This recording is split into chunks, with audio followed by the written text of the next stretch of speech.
Hello and welcome to Walking and Talking. Hello, my internet friends. Welcome to Walking and Talking, the show where I walk and talk.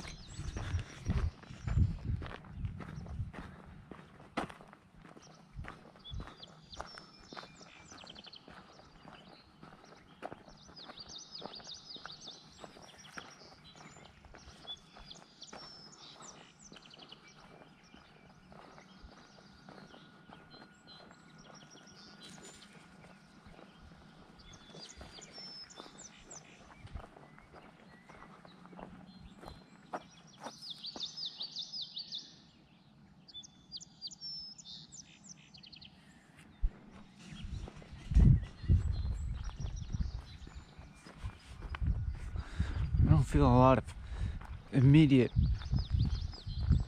urge to talk, but I feel impetus to talk.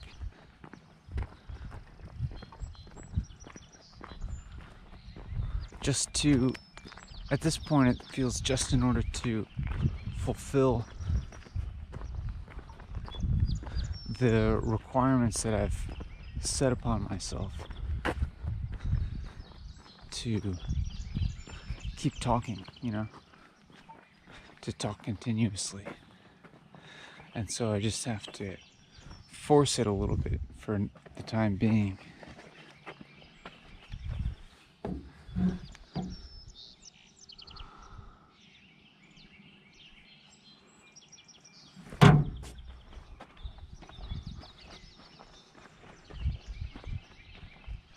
And I'm going to continue. I'm going to do what I usually do and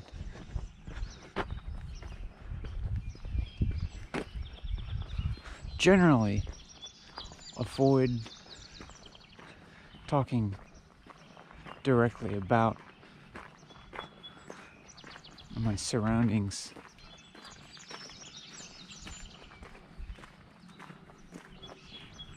Why?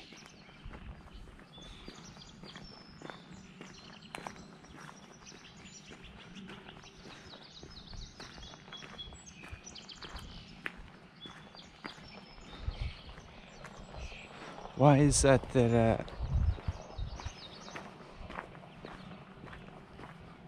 I'm usually choosing to stay focused on my internal experience and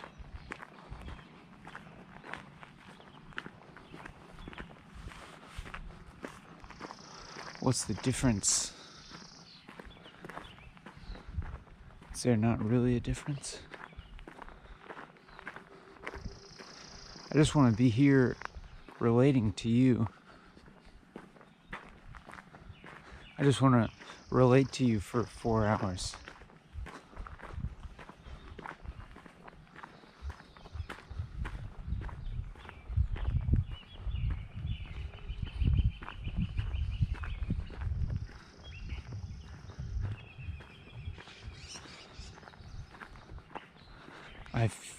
I'm centering myself now.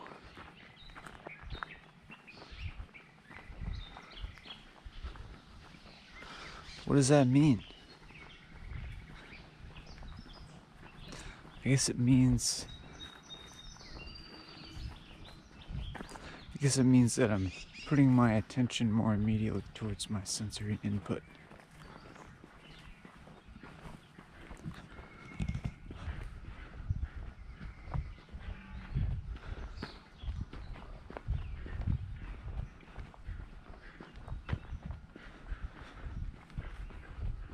But I want to also keep my attention on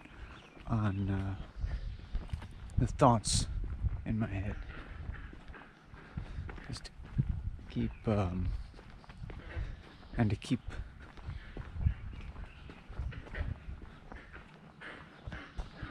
talking as much as possible.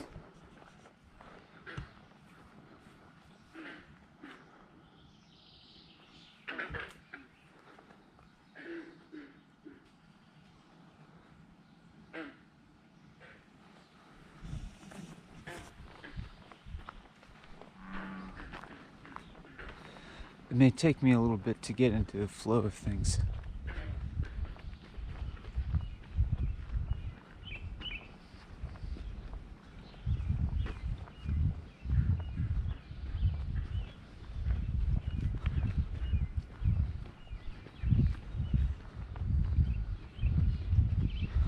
I feel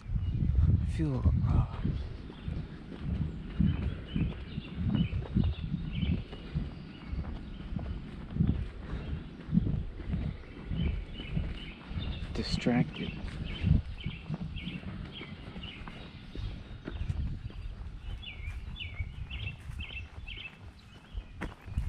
My environment.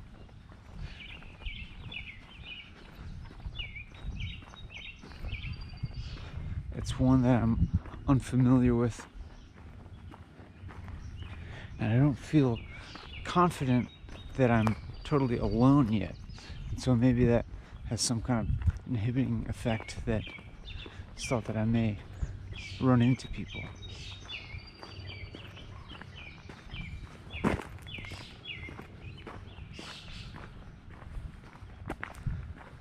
want to keep the pace up faster. Keep up the pace of talking. Just,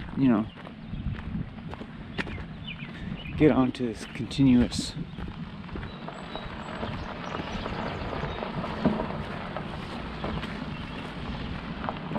get myself onto a continuous roll of talking.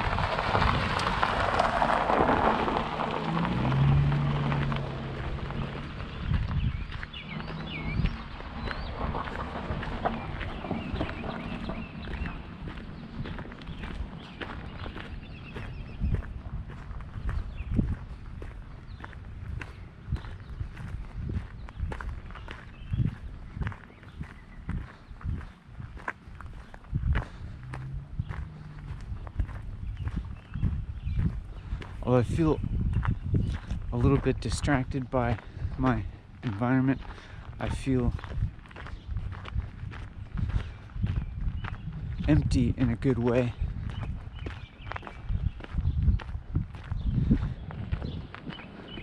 I feel like my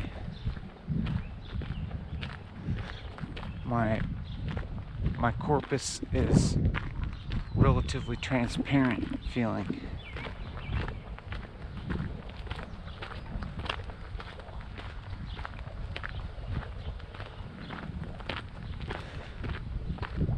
I feel in a state of physical equilibrium.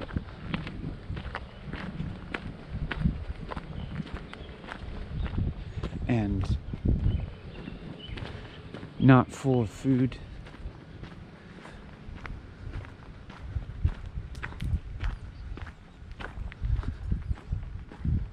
Not lacking energy.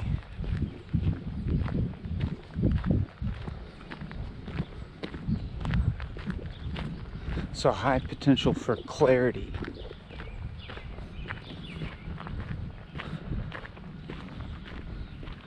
I haven't eaten yet today, and so that contributes to this feeling of emptiness, which I welcome.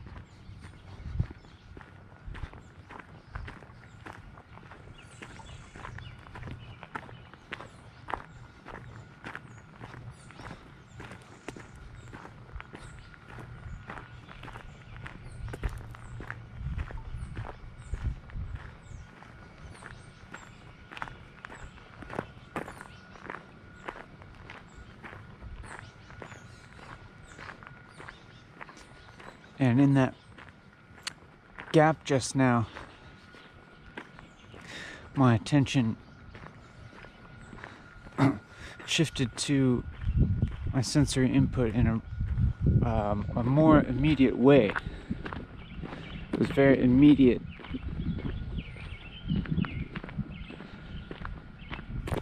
Perception of the physical sensations and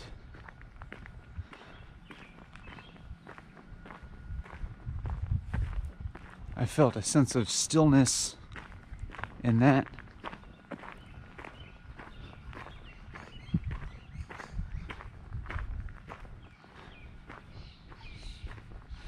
And a little bit of tuning in a little bit more to this process of talking, or it's as if maybe the inhibiting thought mechanism subsided for a bit, and now as I'm talking, it seems like I can just witness my talking with a little more ease, a little less of this feeling burdened with authorship of my words, but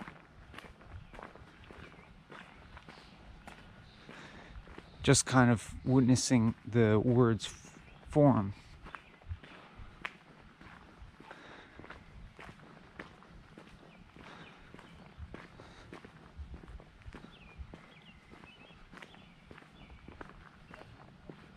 And for a moment they stopped forming, and then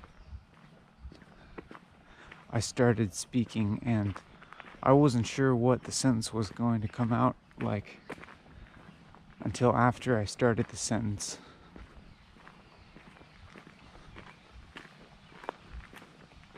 And this next sentence, I'm not sure how it's going to sound until, almost now. I in that time I sensed some of those thoughts forming in my mind before I spoke them, but only just before, like just a fraction of a second before they came out of my mouth. I was aware of the words forming in my mind.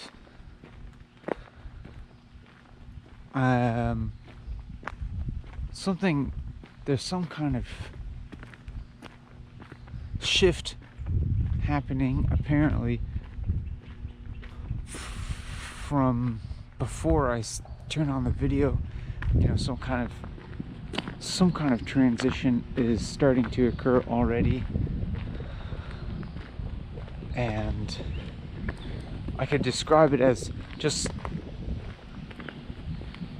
gradually like remembering where and how to pay attention, where to place my attention, and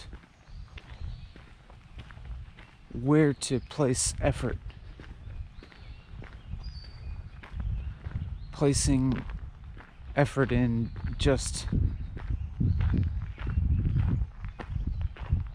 maintaining this process of talking and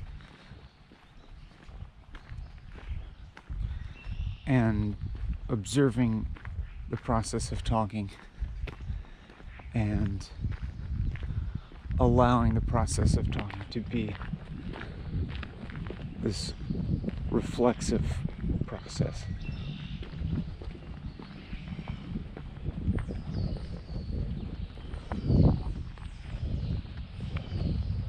Some thoughts have arisen considering your experience and imagining the type of judgment you might have, or not necessarily a judgment, but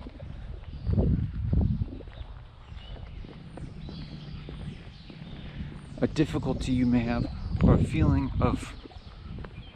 a type of feeling of lack that this video might stimulate.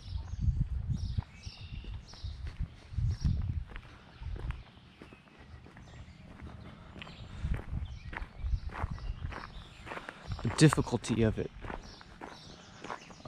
difficulty of understanding what I'm saying, but I'll encourage you to stick with it for the time being.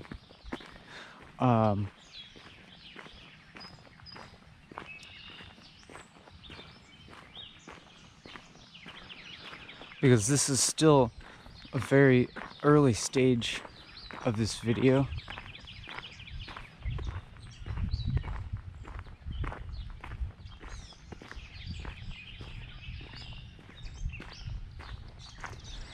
And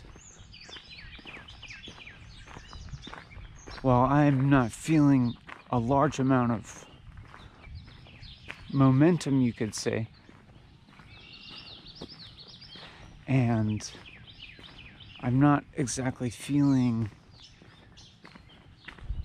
what you would call positive emotions exactly,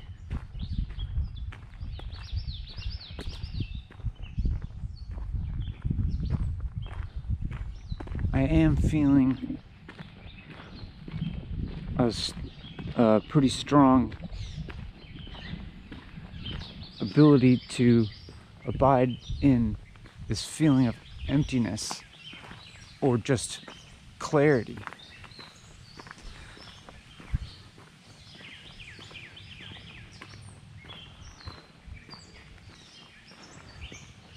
Which gives me a certain confidence that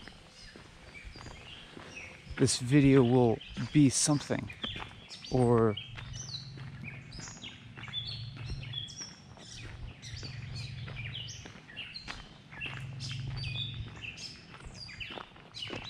as I said that, my mind wanted to revise that. I wanted to revise that immediately and say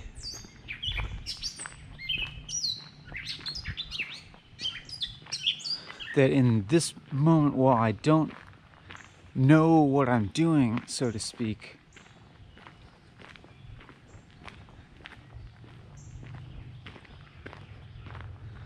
I don't know where this is going.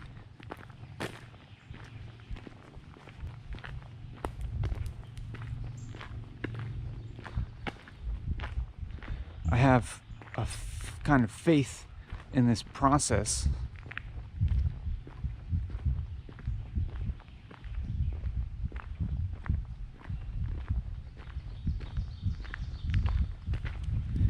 And I feel as if I am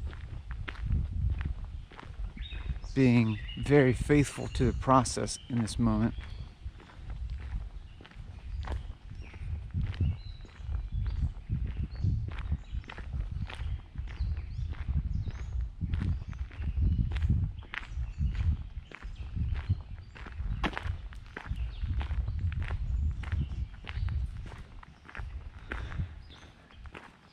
And so I could say that I feel a certain confidence that there will be development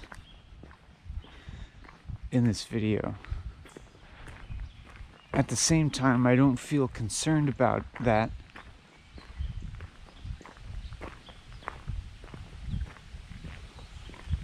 because all that's really necessary is to continue talking right now, each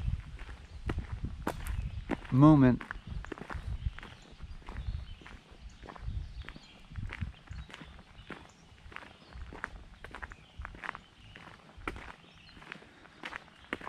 not thinking consciously about development.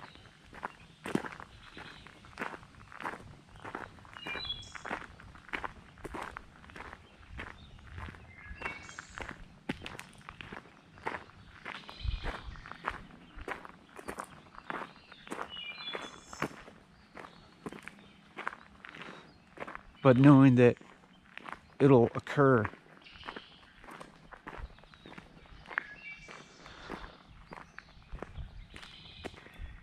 Even though development is a concept that implies linear time,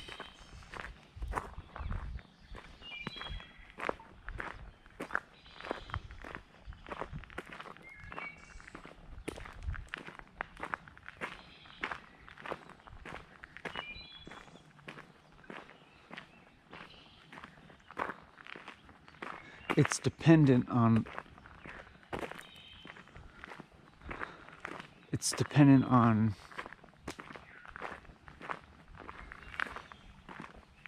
a temporal continuity.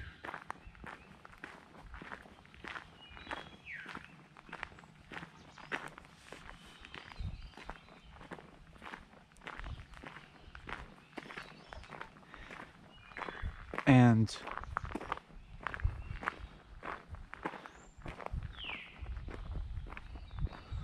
my experience is in some way like pushing against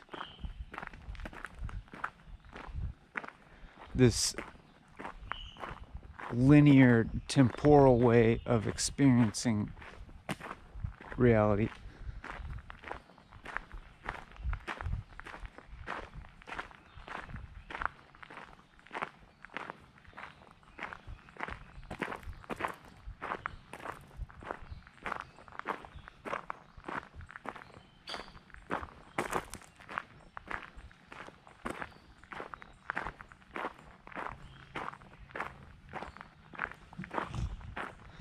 Pushing into a perspective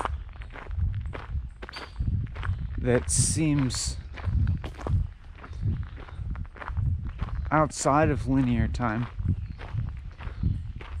or transcendent of it.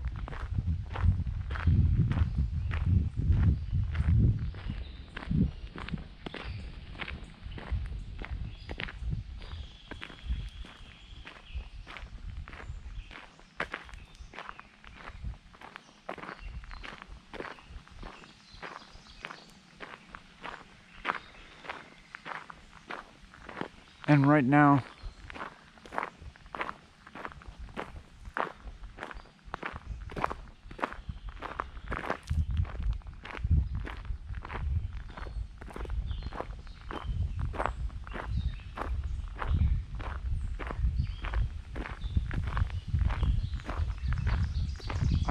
I feel very still.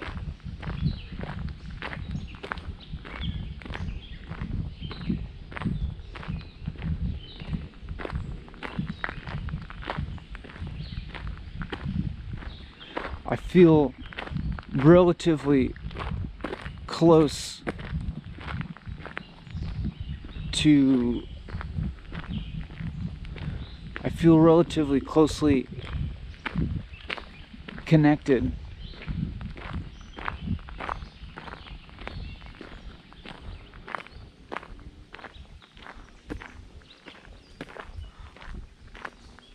with I suppose just bare consciousness.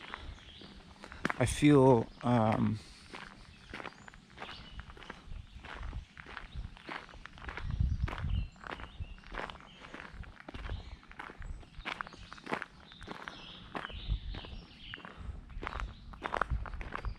what do I mean by that?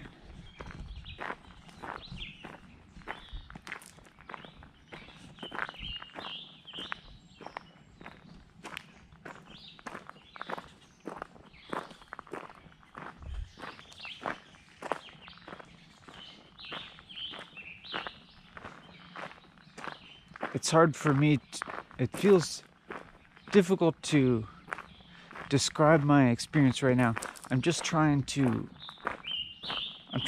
discern what it is. I'm trying to figure out what exactly the quality of my experience is, and to be able to translate it into words. It seems almost as if I've been observing my experience so intensely that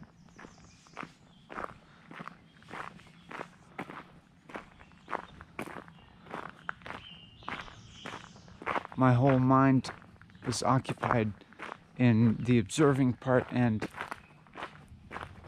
so the speaking part is difficult. But what I'm going to do instead, I suppose, is more, I guess now I'm just like allowing the talking to become part of this experience rather than trying to describe an experience that I'm currently observing. I'm just allowing the description to become part of that experience. I'm just merging the talking with the experience. And of course it's always already merged. Anytime you talk, of course it's part of experience. Of course it's a content of your consciousness.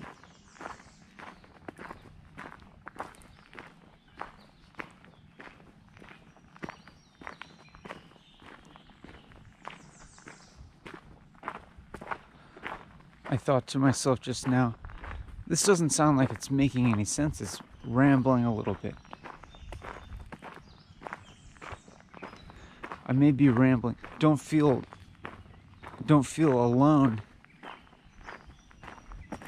if you have a feeling that I'm rambling or not making sense. Because I feel that too. But,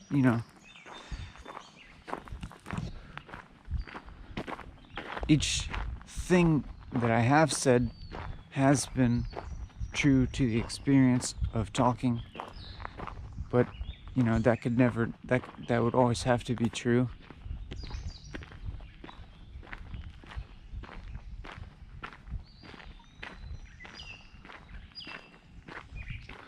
I think that to listen to this without feeling confusion might require you, in a way, to stop trying to understand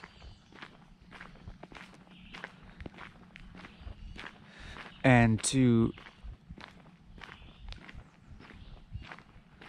inhabit a similar sort of state as I am right now.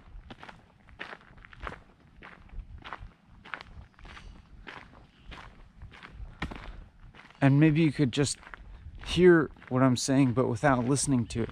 It's like, with listening implying, I don't know. Well, you can listen, but you don't have to try to understand. You can just kind of hear it.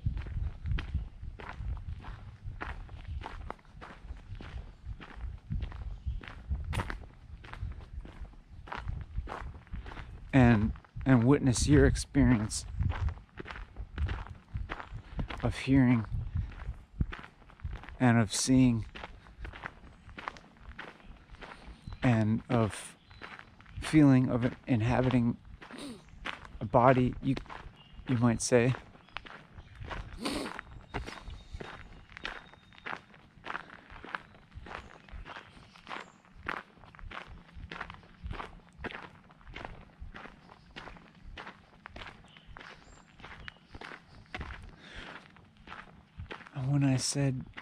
When I talk about having a body, that also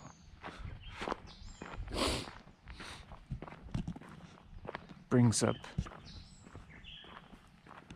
some questions.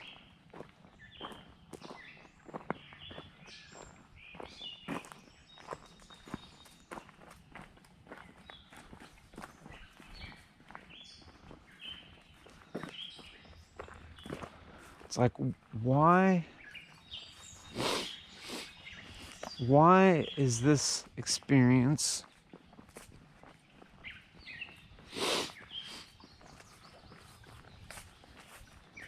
linked with this body?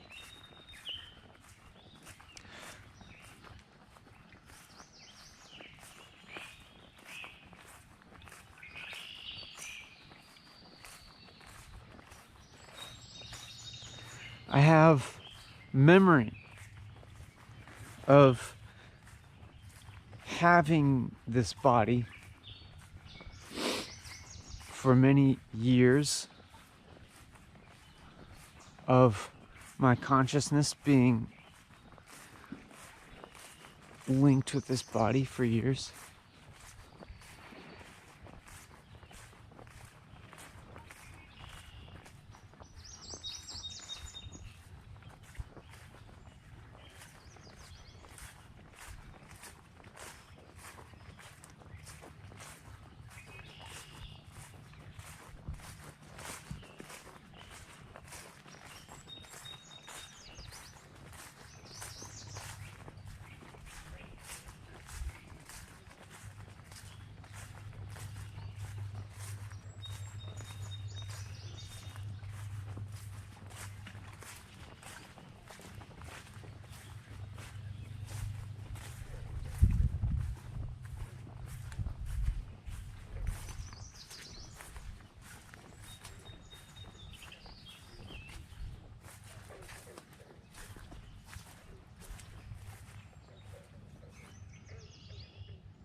Why does it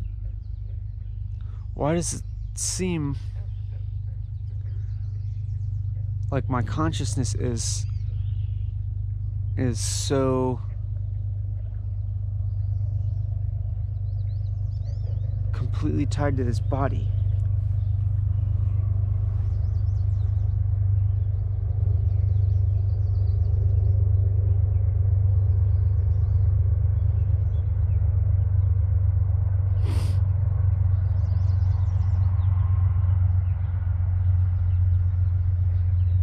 Like, I sense when something touches this skin, but I don't sense when, other things touch each other.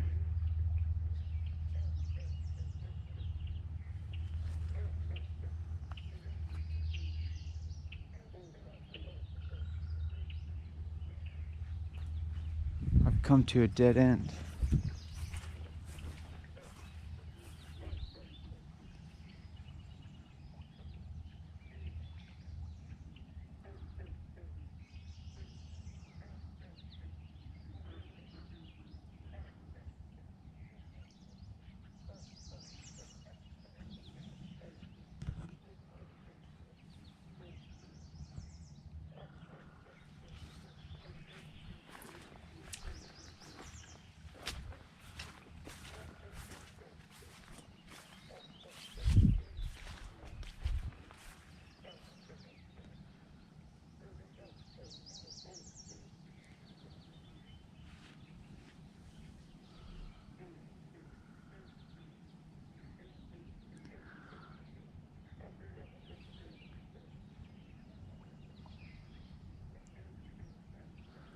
Why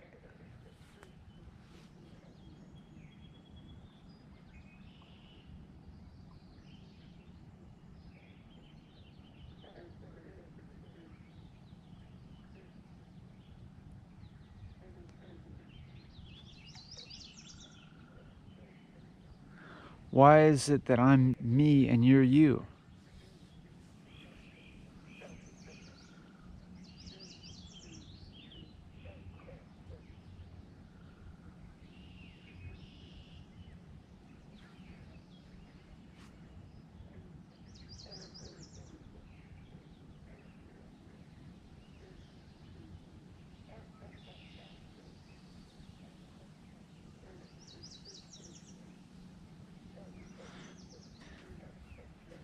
Why is it that being inside this body is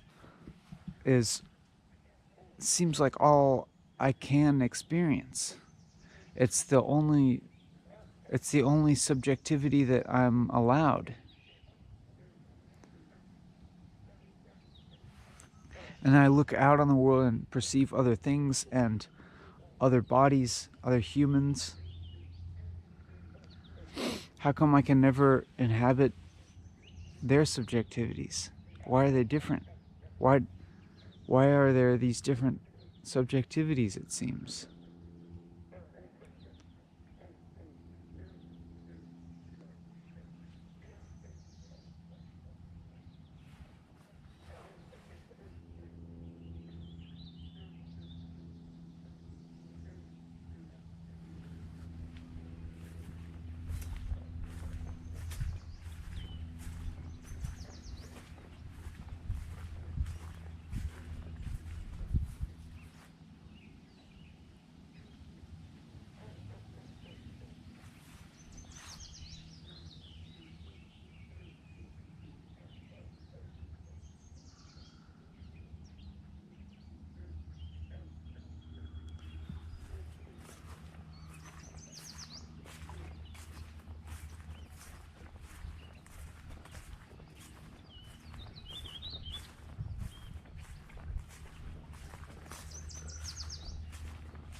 Then, when I ask that question, it's like,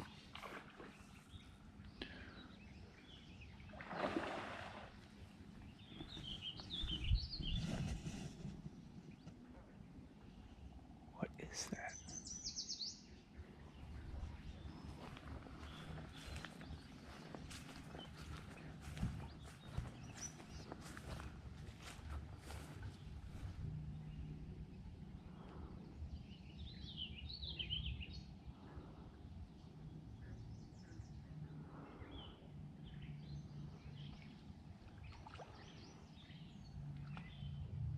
I think it's a beaver. What else could it be? Whoa. I just missed whatever that was.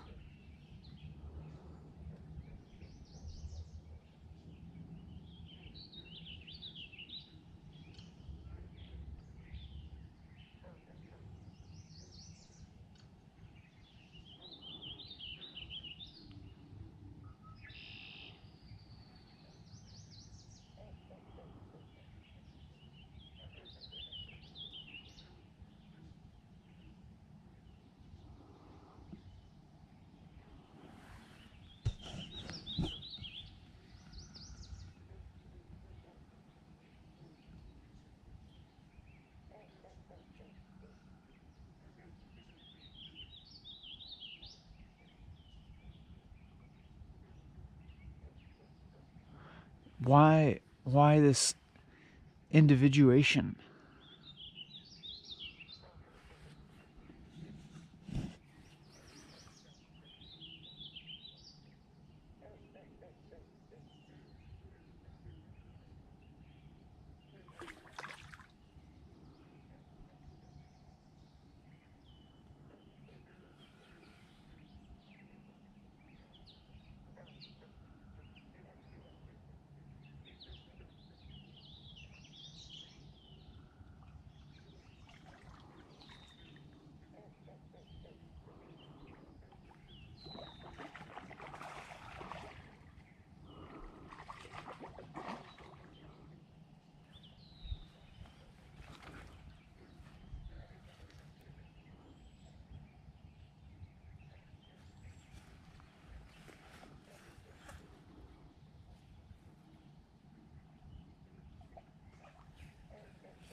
I'm not talking very much.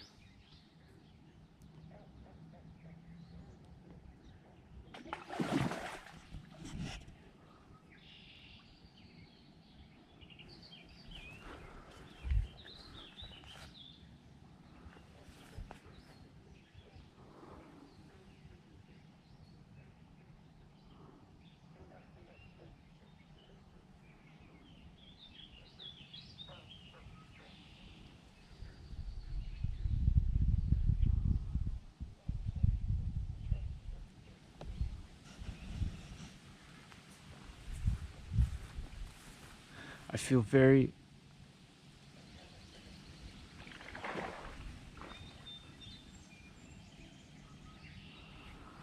aware of being watched.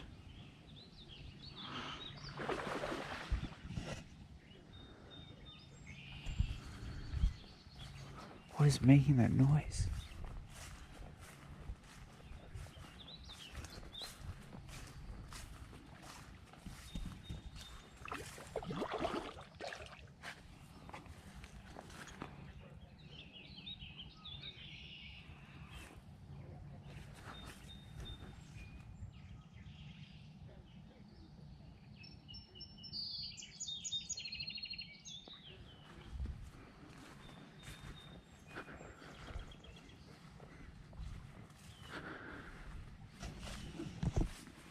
I feel kind of stuck on this question of like, why am I who I am? Why do I seem to be stuck in this body?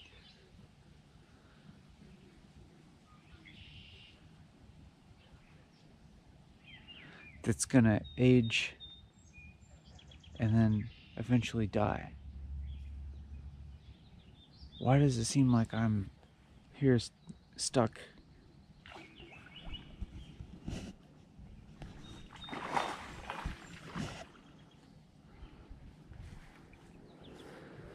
I can't see what's making that splashing sound. What the hell?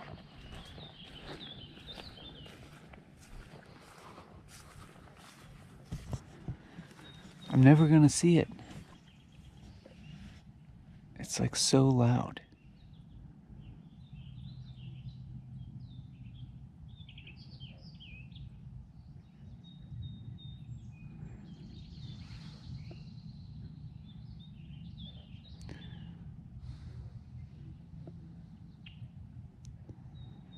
And I'm strongly questioning the value of this video. What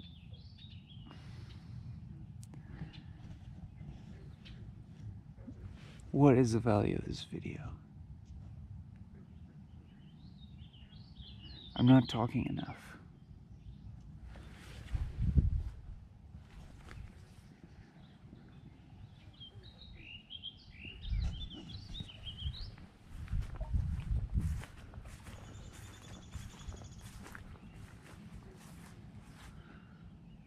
I feel like I'm failing to provide entertainment value,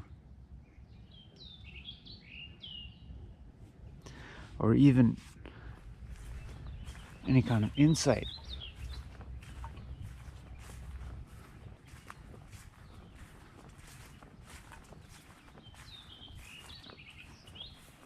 When I say those words, I wonder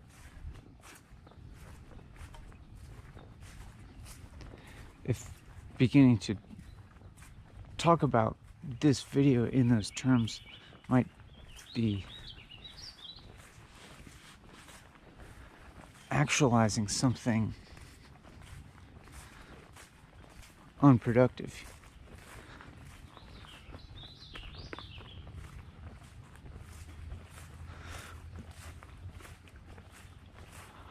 I feel inarticulate as well.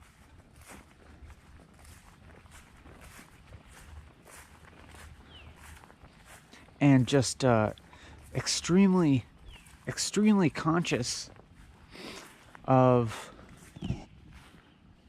myself, of this I feel conscious of my appearance. I mean, I'm thinking about my appearance, which I know by memory because I can't see my own face, but I have a memory of my face. And I'm conscious of my voice and how I'm speaking and what I'm saying, and the pace of talking. And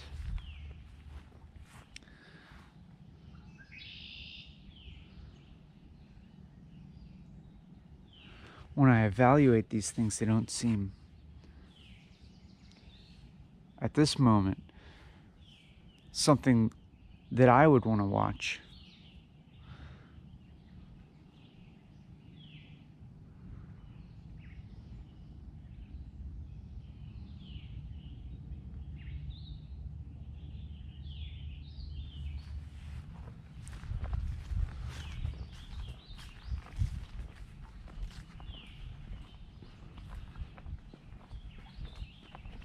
This included, I suppose.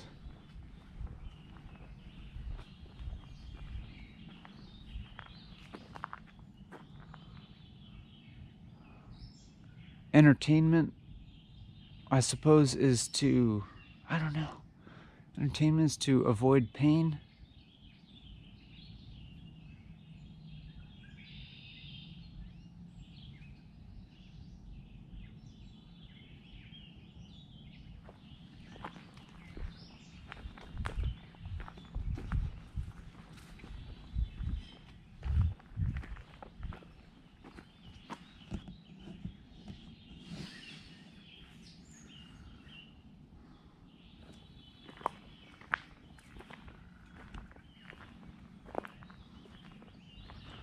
I feel a little bit lost now.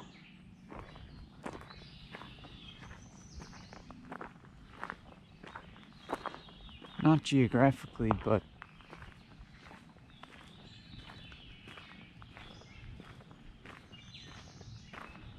both in terms of this video and also I just feel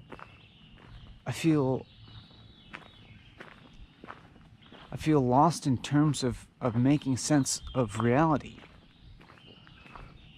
of like having any kind of like solid basis of understanding of like why I'm here and who I am, and you know what I even means exactly.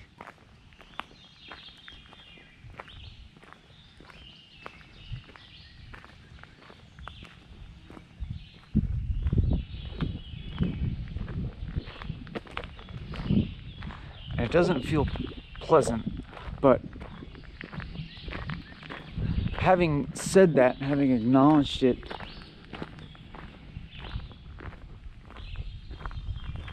I feel slightly more accepting of this feeling of lostness and maybe able to settle into it in some way.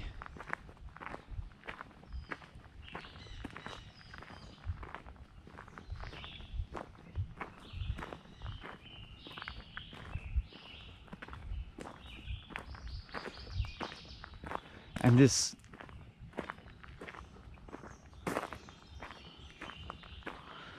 not knowing, I feel very exposed to be in this state.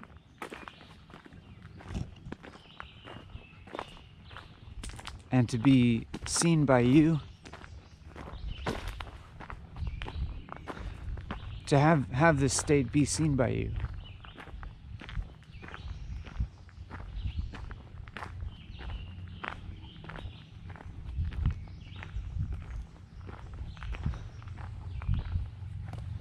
But I feel also like I can accept that for the moment.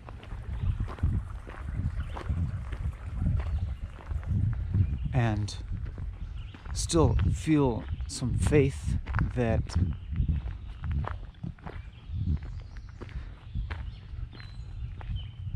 this is a transitory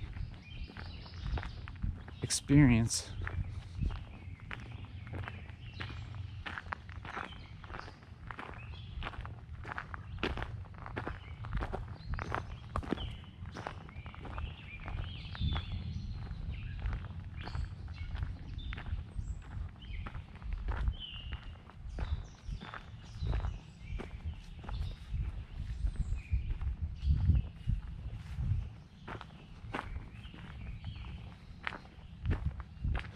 And that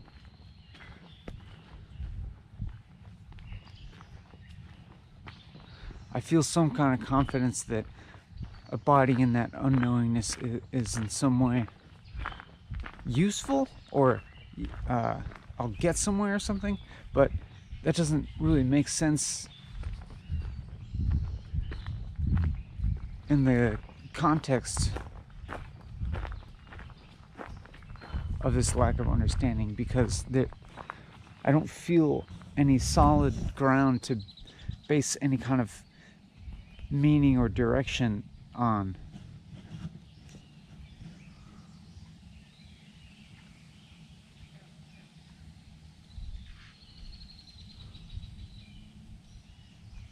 I'm just kind of doing this thing that I do,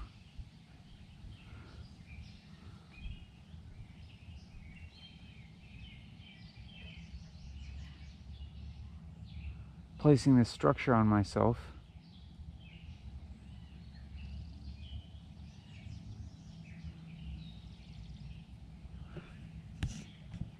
but here within this experience that I'm having,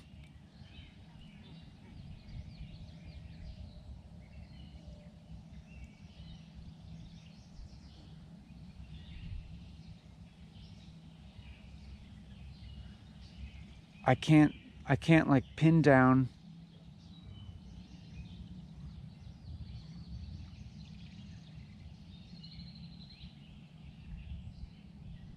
even, who is making decisions here,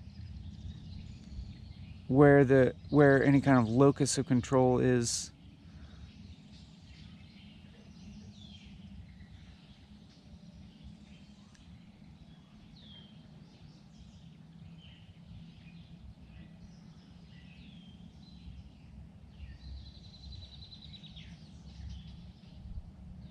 What is the basis on which to make any decision?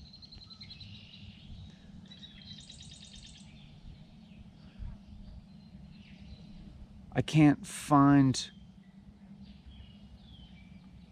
like a ground of reality from which I could discern real value or meaning or morality or anything like that.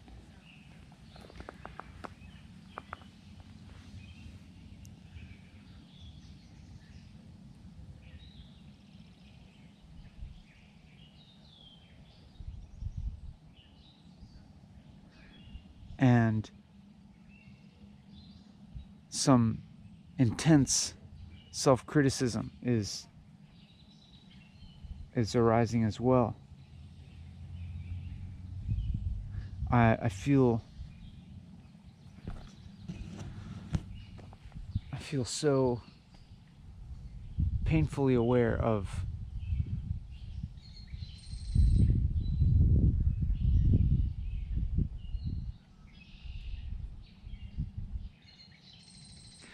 I guess I would say, I was going to say the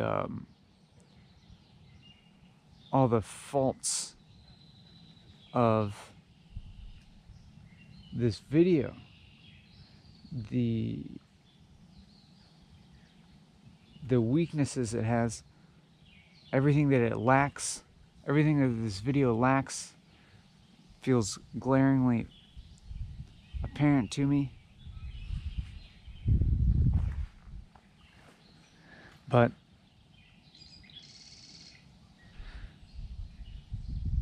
that judgment is is based on my conception of a video that as a kind of concrete object that I'm projecting into the future that will result from this activity right now.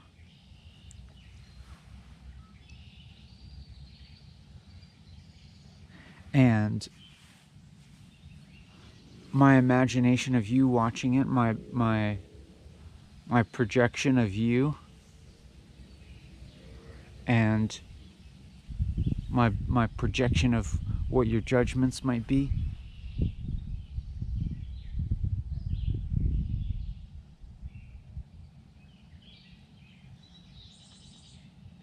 And it's like I feel the pain that you're feeling. I feel the pain of embarrassment. I feel embarrassed. I feel embarrassed right now, and I feel, you know, I'm experiencing this projection of you feeling embarrassed for me. You feel embarrassed for me. But now I think maybe not so much. Maybe actually having exposed this concern, maybe this is an experience that you could relate to, that you might have internally. Maybe you've experienced it publicly. Maybe it's more. Maybe you experience more in private or something.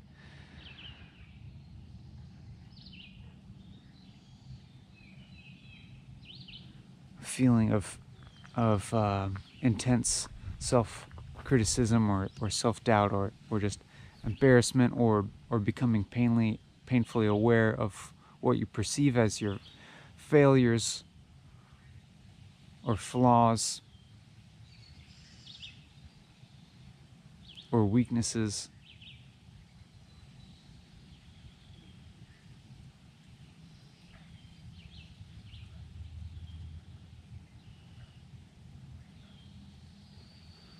Maybe instead you feel some kind of, well, I mean, feeling embarrassed for someone is not apart from feeling sympathetic to them.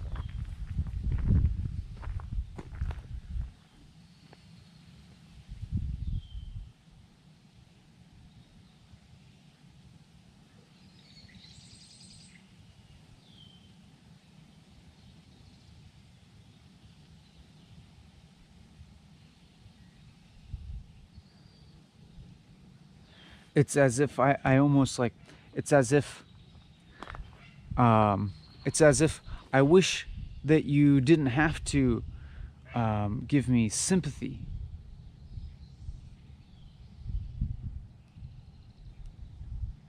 I would prefer it actually if I were kind of like autonomously feeling happy, and that could be something that you empathize with, and the feeling rubs off on you or something like that. But we can hold out for the hopes that something like that might occur, and generally speaking, I mean, actually,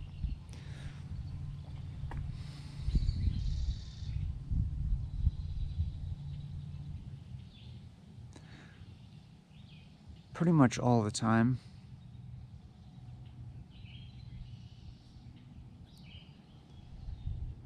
when I'm walking and talking, the difficulty later becomes meaningful, becomes retroactively meaningful, and that always gives me a certain kind of willingness to stick through moments where I'm like, you know, feel lost and feel a total void of meaning or direction. And it's like that in life too.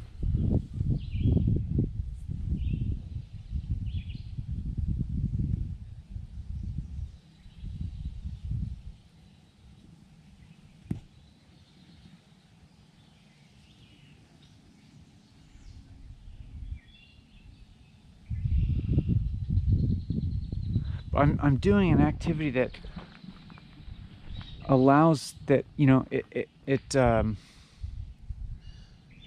creates a certain condition that's very conducive to kind of abiding in a feeling of emptiness and a feeling of not knowing what I'm doing and feeling this void of understanding.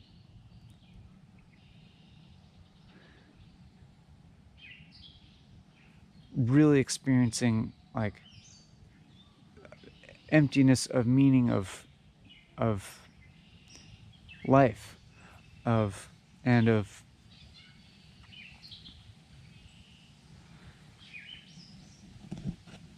seeing, you know, seeing the emptiness that is at the root of who I think I am.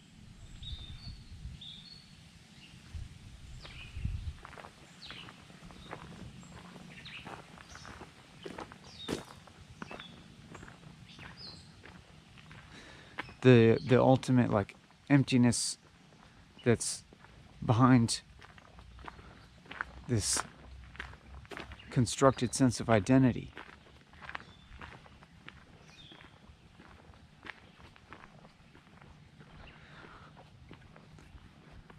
The groundlessness that's beneath beneath my constructed sense of rationality and morality.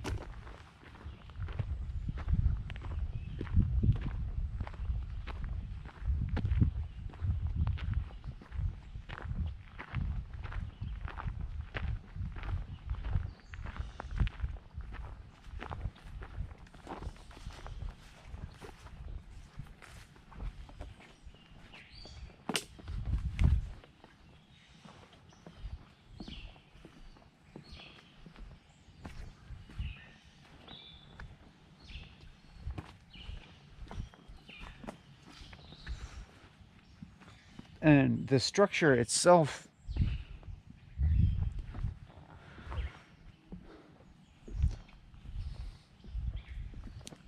when I'm outside of it, it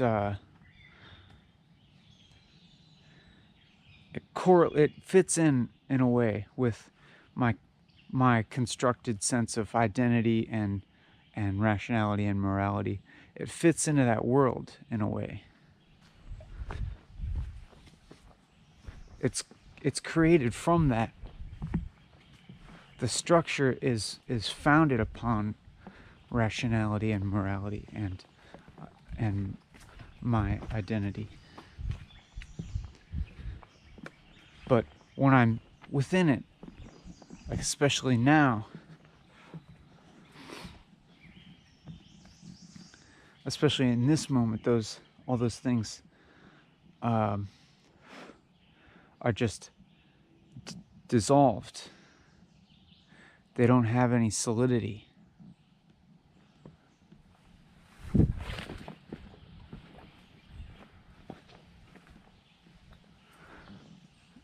And I'm continuing to talk, and I guess I would have to acknowledge now that my talking is successful at describing something.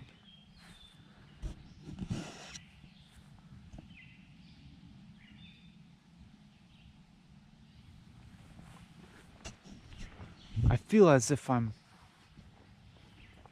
describing my experience more or less accurately.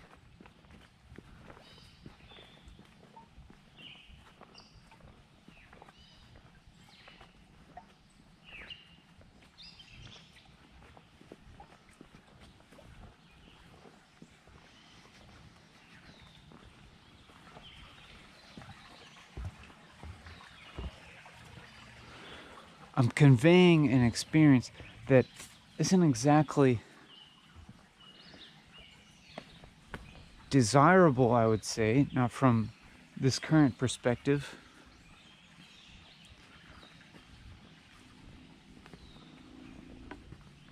But it just feels real.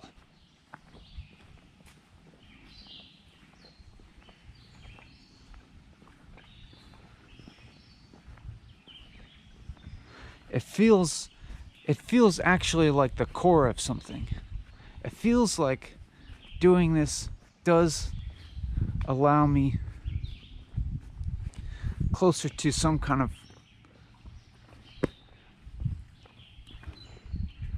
essence of what living is. Of like this question that I've been asking of, like, why am I me in this body?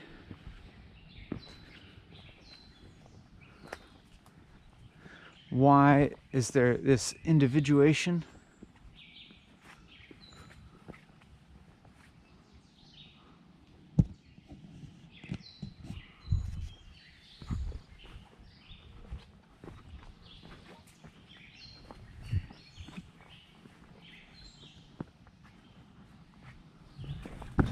This activity seems to allow me to get closer to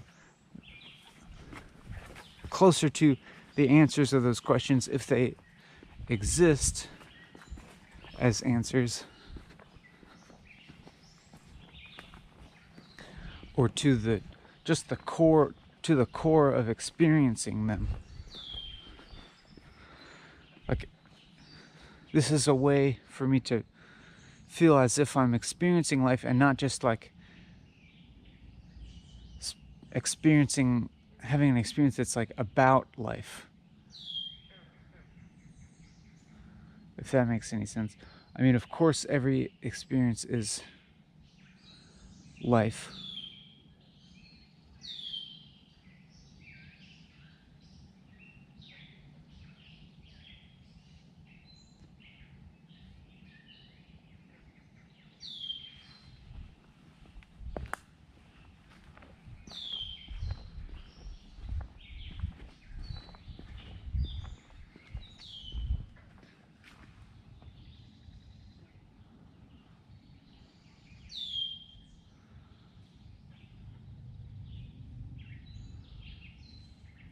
And I suppose my thought feels untethered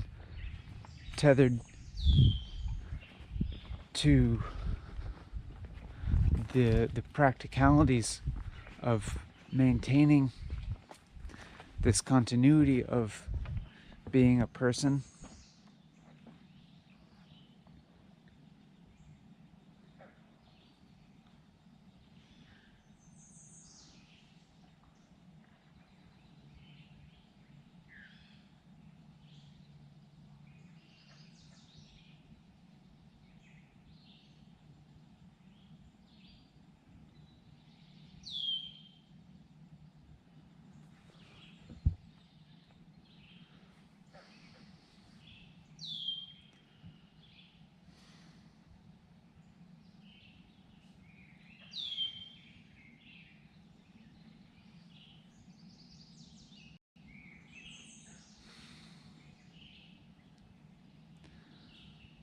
There's, this is barely a structure. It's so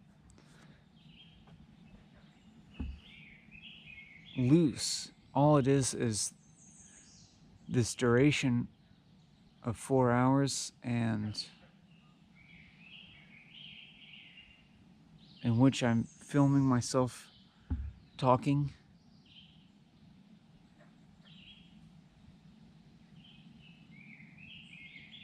And then within that, there's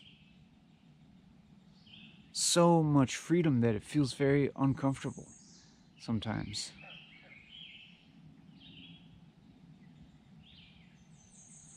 Because it's this time spent not really knowing what I'm doing, but also feeling really exposed.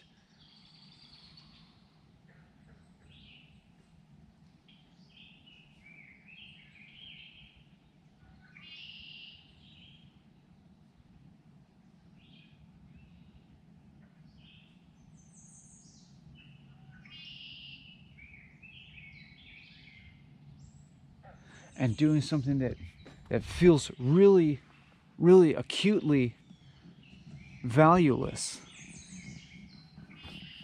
in moments like this, like it seems like specifically valueless, painfully so. Like what kind of what kind of what kind of, you know, regime of value could I fit this into? Like for you, like what could you possibly be getting out of this experience? I don't think, you know, that's something that's even really helpful to, well, maybe, you know, maybe we can consider that, but then we have to realize it's like,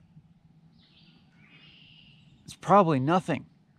We're probably getting nothing out of this.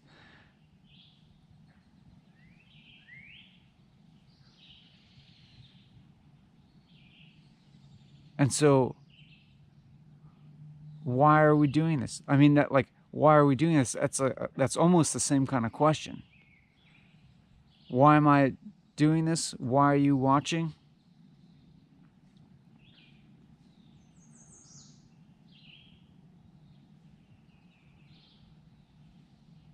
This is like a time where what is happening here is pressuring us to get outside of thinking that way.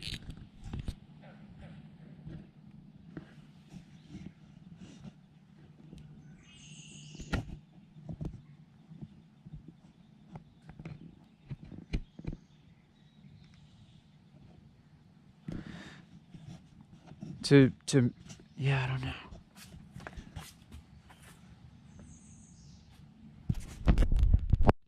Like outside of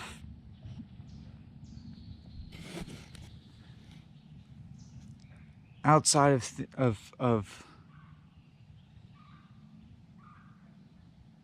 any kind of logic, but what, like, why that, you know? What's wrong with thinking rationally?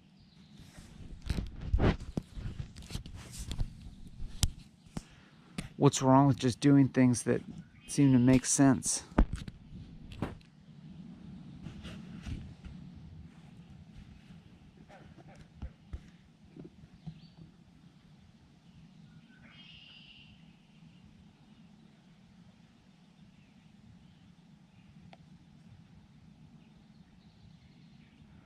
I guess I'm doing this because, you know, I've thought rationally about a lot of things that I could do, and somehow that process led me to here.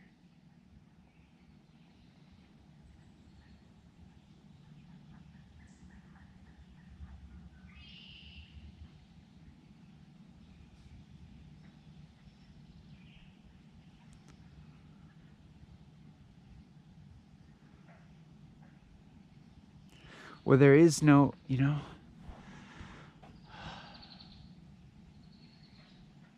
like this isn't really, when I think about it, this isn't even necessarily an effective means of communication.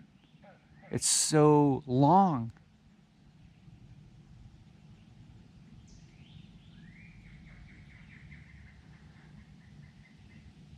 It's so long and so boring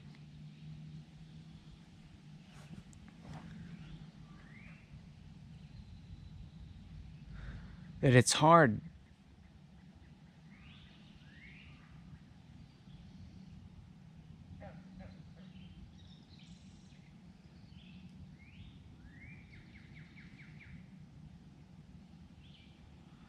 You have to spend time with this.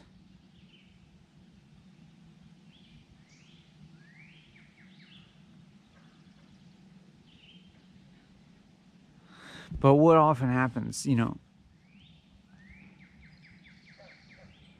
as you know, we might get into a state where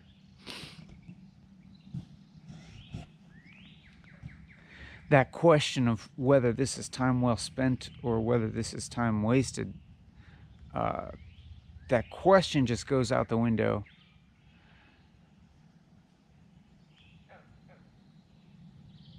And we can inhabit a perspective like beyond that actually does transcend that sort of thinking. And so that's kind of like where we're going here, I suppose you could say.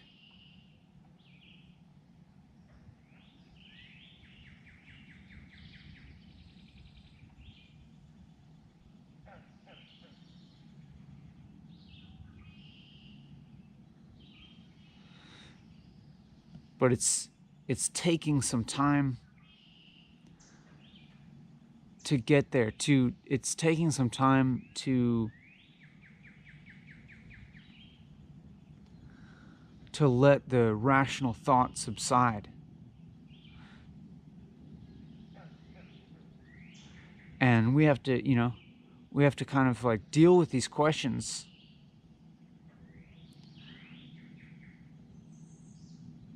of practicality,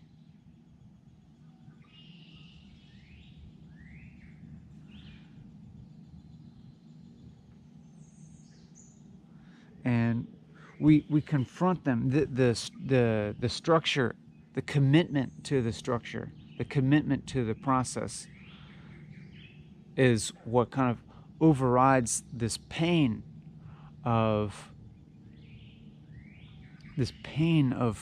spending time in a unproductive way, in a irrational way.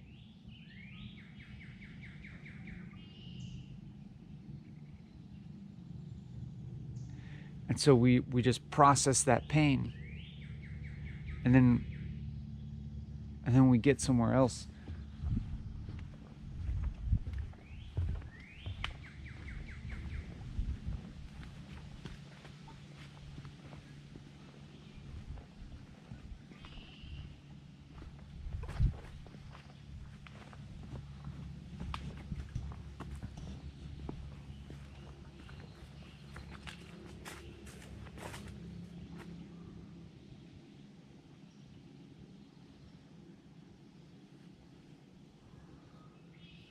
And we're not like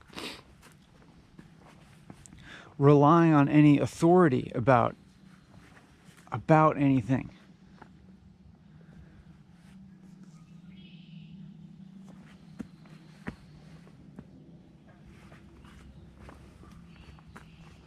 I don't claim to offer you any security in the form of being any kind of spiritual guide or expert.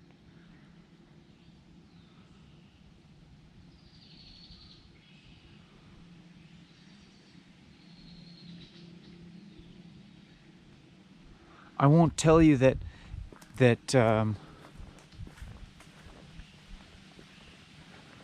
I know the way, you know.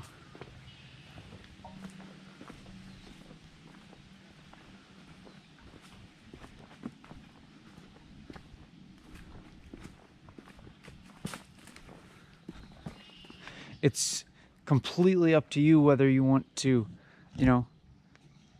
continue sharing this experience with me. And I absolutely won't promise you that you'll get anything out of it.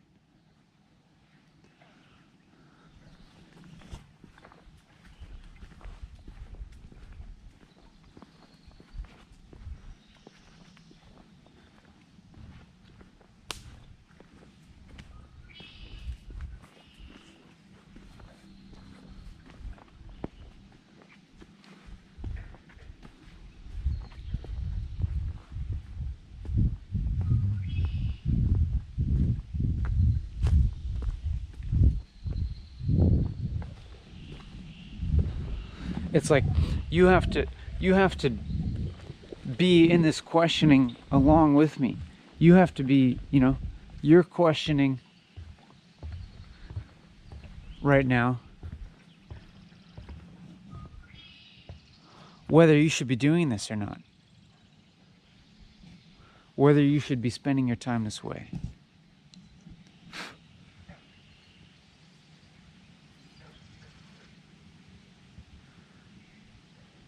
You and I both.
There's no promise of any kind of gratification.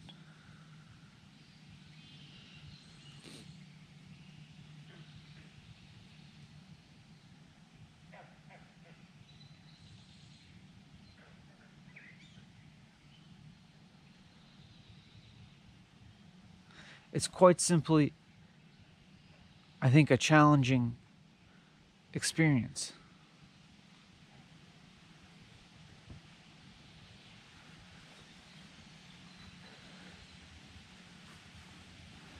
In a way that is both familiar and unfamiliar.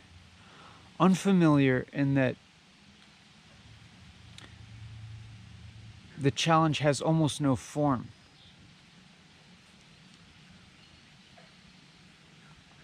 There's not anything that I can point to as to why exactly this is challenging. What makes this difficult or painful? What makes this work?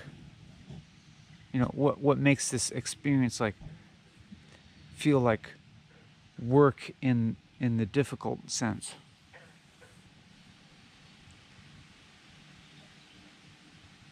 Or is usually it seems like I can describe the challenge fairly, more simply.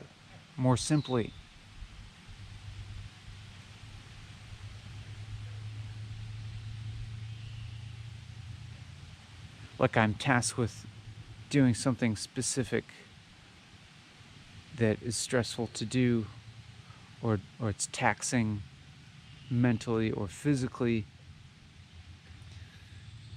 There could be physical pain or mental or emotional pain associated with any challenge. But this one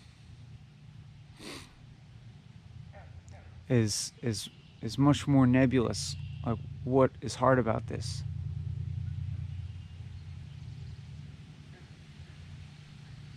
Because we don't have a defined goal that we're working towards.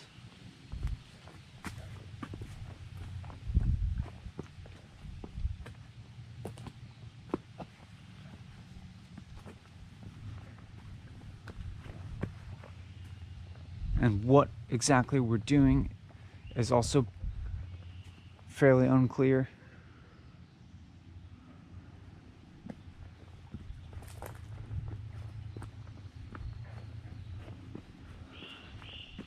And we have, this high degree of freedom.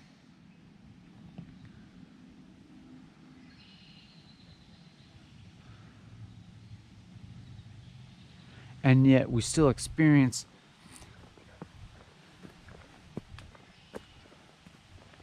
emptiness within that.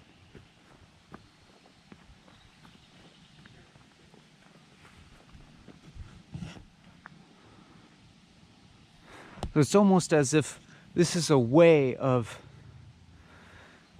experiencing emptiness and just the pure general hardship of being a person, of consciousness, the empty side of consciousness.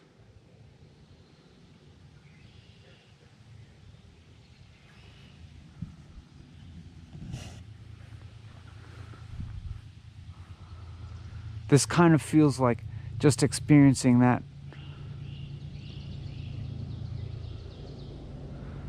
without any filter.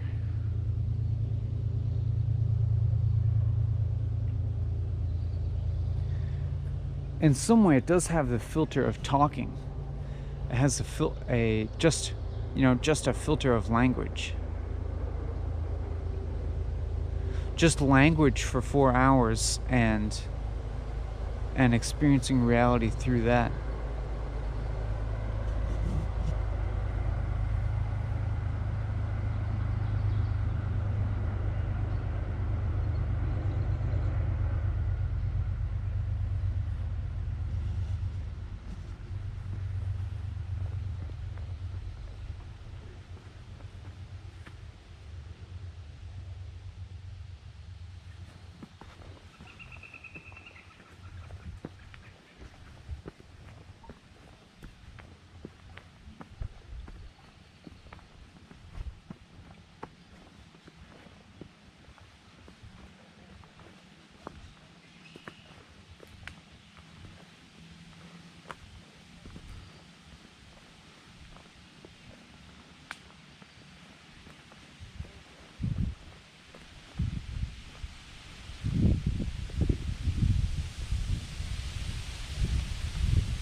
I'm thinking about how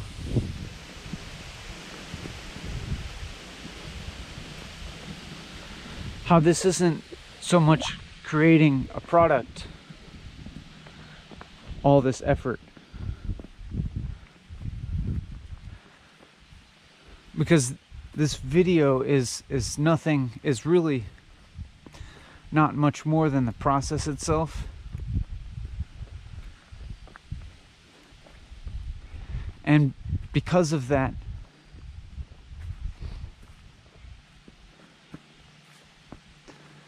it's not efficient.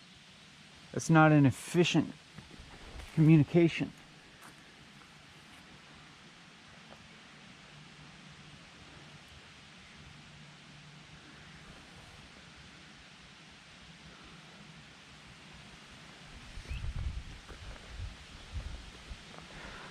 All this time spent.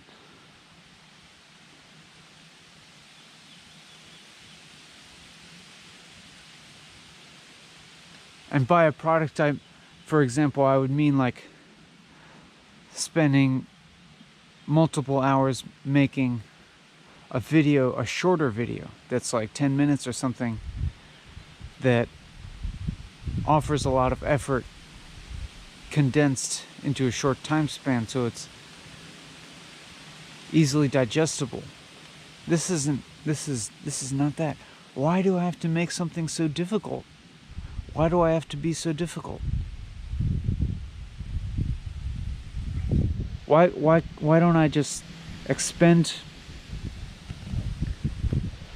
effort into creating something that's actually digestible by a person without them spending hours of their time?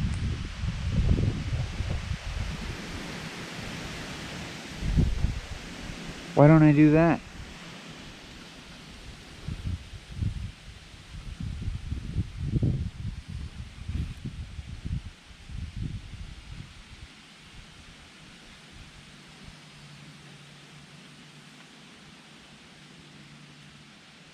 It's like it's as if this video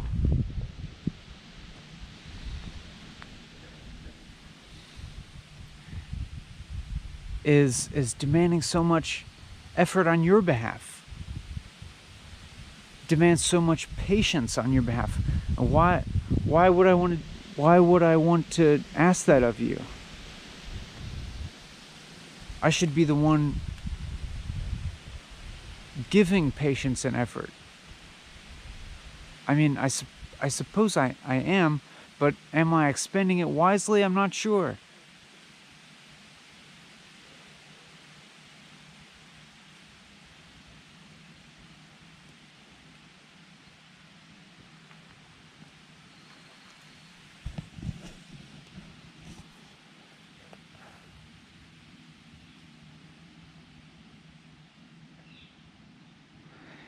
It's available here for you anytime you should want something like this.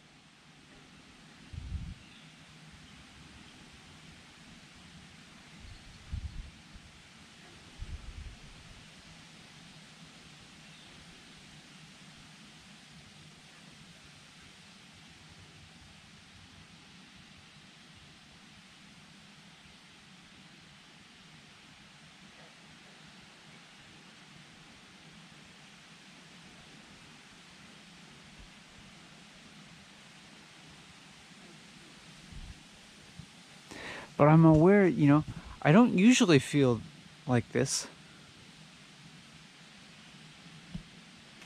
when walking and talking.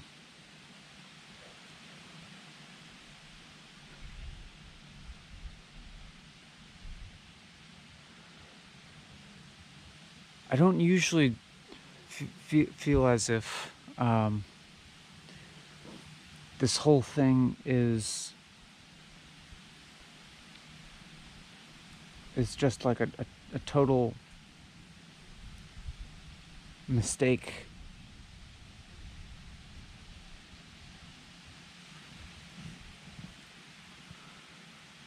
But now I'm seeing like all the ways in which it's like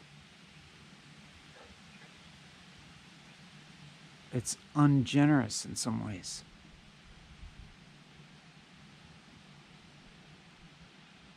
It's like it's almost as if walking and talking is really unrespectful of your time.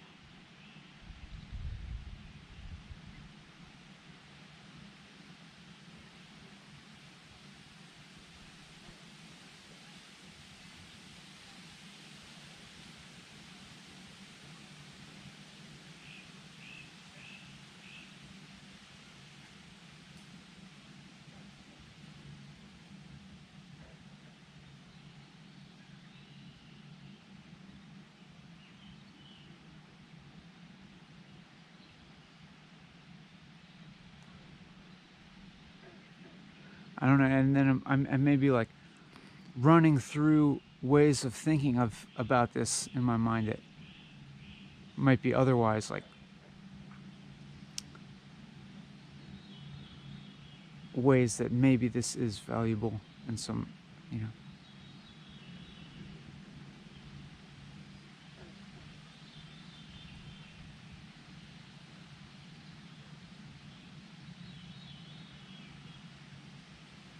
But, most intensely, I feel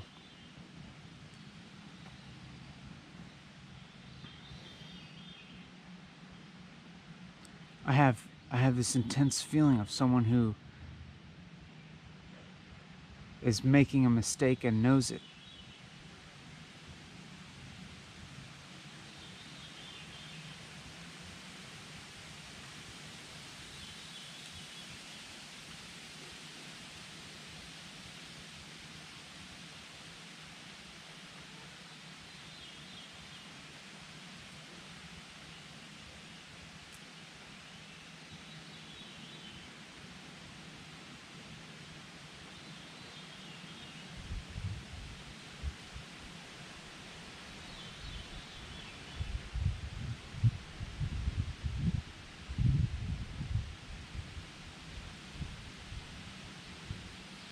I'm just feeling a lot of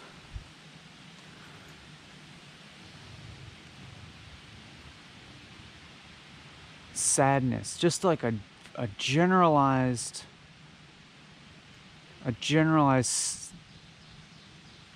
sadness of existence. But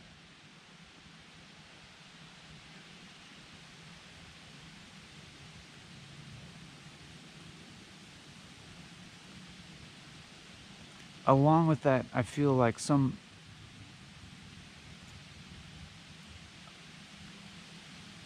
I feel okay about experiencing that sadness, and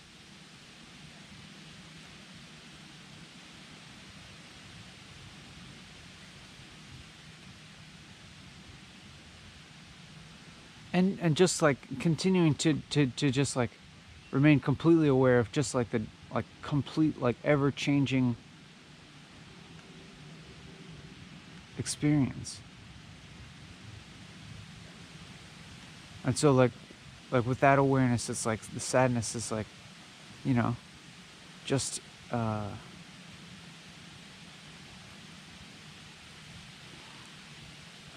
part of this experience that I can accept.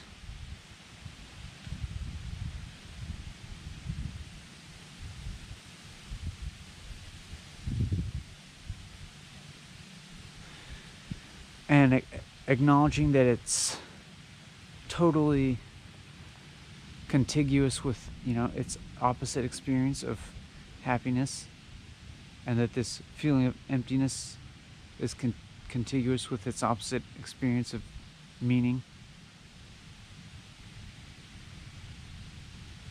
and fulfillment.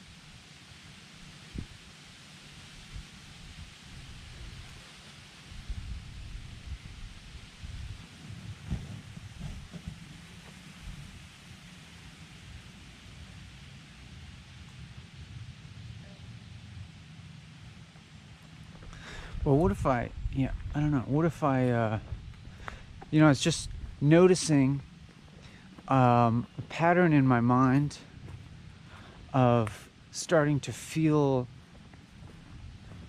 bad that I was feeling bad, you know, to feel to kind of judge myself through the imagined eyes of others,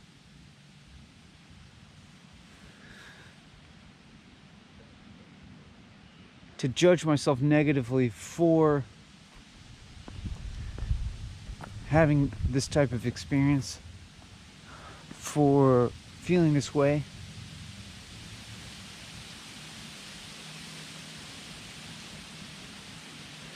And I thought,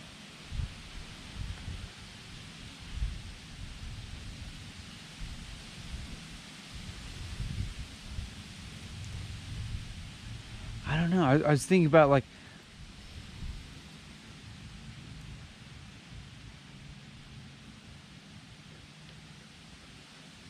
I think about how it's maybe like unpleasant to be around someone who isn't happy.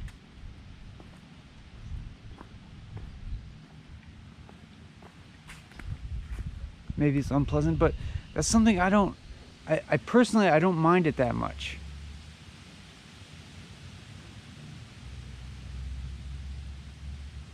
Sometimes, I don't know, sometimes sometimes maybe I mind it, but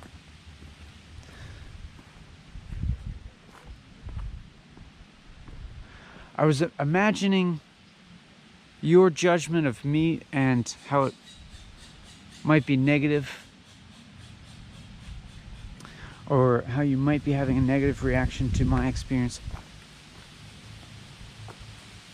But then I thought, if I were around someone having this type of experience, and I've been around people having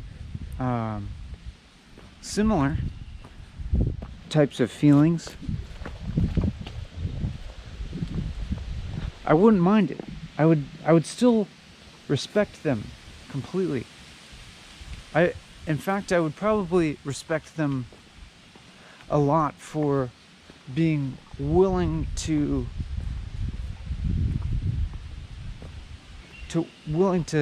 sit with this kind of experience and not distract themselves, because there's plenty of ways to cover up a feeling like this, with activity or stimulation.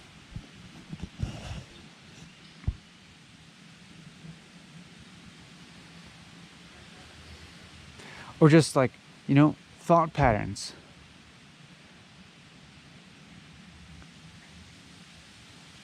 Concretizing some thought pattern that avoids feeling this kind of emptiness. Concretizing your identity, and concretizing this emptiness in the form of something other. It could be a person or a situation, like it's my job, it's my partner, it's my lack of having a partner, it's this person I don't like, etc. This person I'm pissed at. That's a form, that we tend to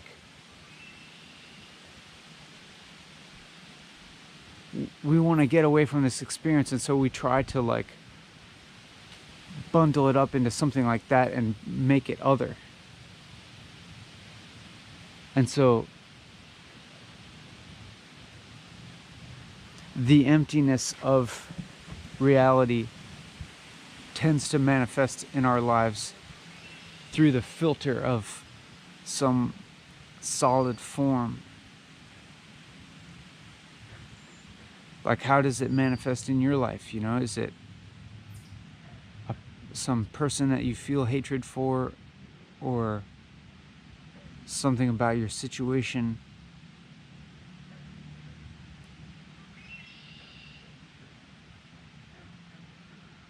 Some threat to you, fear of loss of something.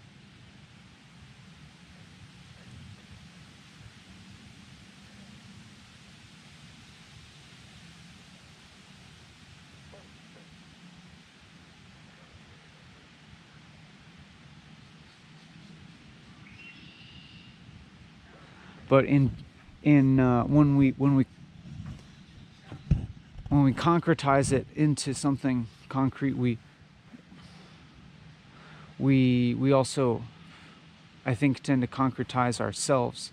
When we make that pain into an other, then we make ourselves more firmly ourselves in a way that I find limiting and painful. I don't know, or very constricting. Constricting rather than actually processing that emptiness by experiencing it fully. We don't experience this pain fully when we blame it on something or someone else.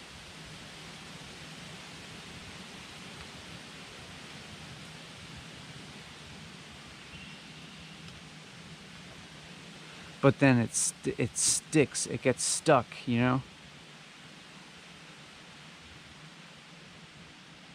But you can't really avoid it.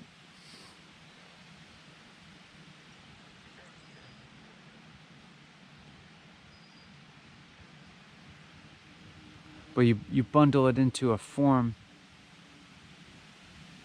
and then it just stays stuck there somewhere in your consciousness. That annoying person stays stuck there somewhere in your mind.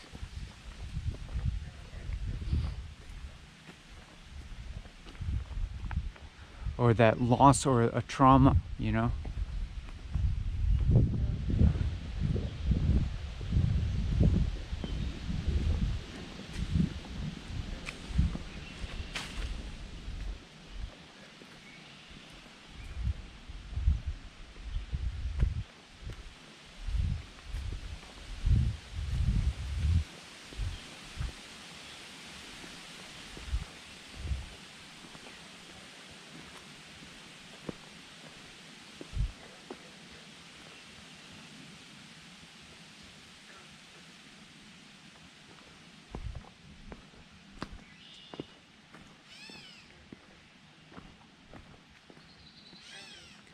But if you, I don't know, when I do things like this,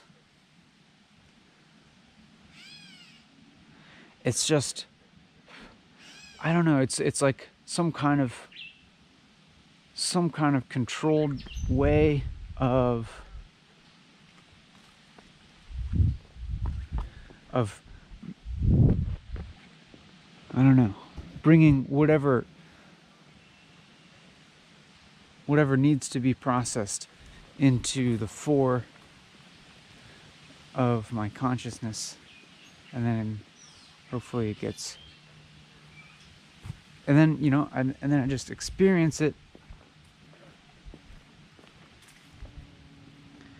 without much filter, and I guess hopefully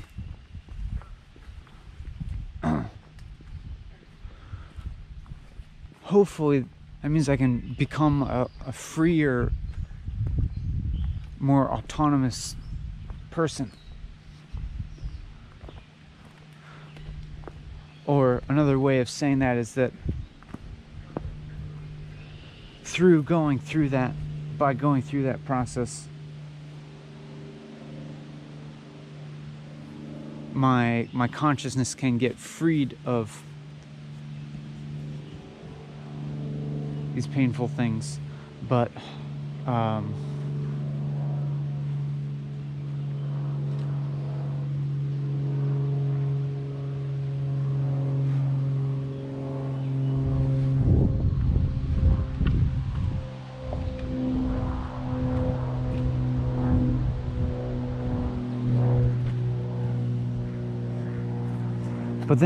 then also there's just this I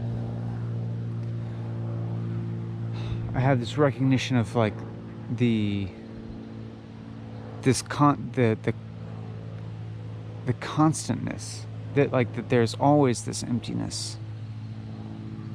I mean, I'm not always experiencing it per se, I suppose, because you feel the opposite of it as well at times.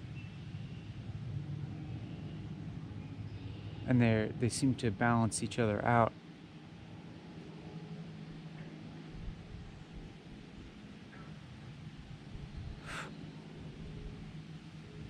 So it's just like being totally willing to experience this emptiness and pain,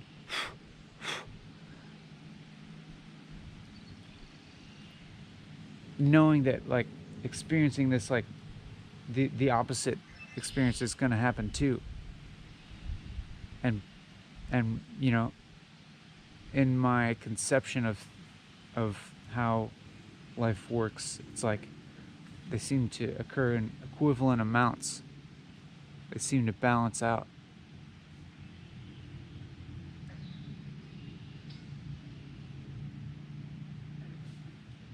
But am I just mistaken? Or am I just suffering for no reason? And also, like, you know, like, is it actually possible just to be happy all the time.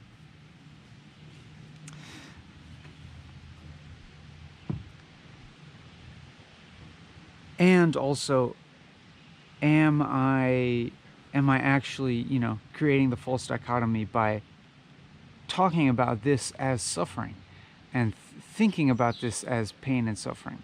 Like, if I stop to ask myself right now, is this actual suffering?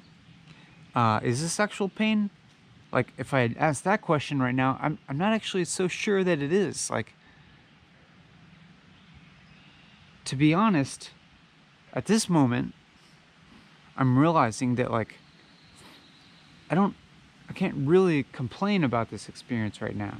It's actually pretty okay. You know? I'm just come to realize, like, just now, like,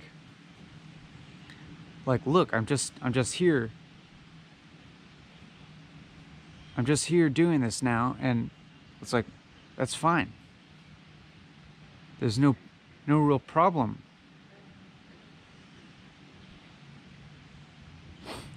And then, like, even this this intense self-criticism I had about, you know, the value of this video,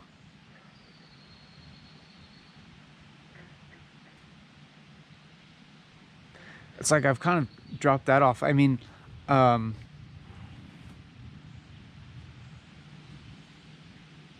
like, in one perspective, like,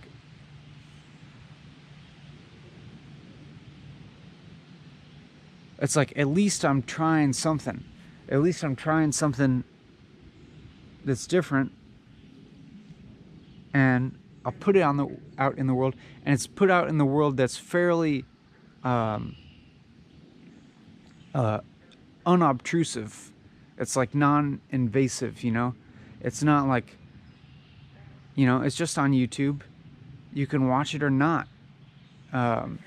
It's not like my placing it out there isn't placing demands on anyone.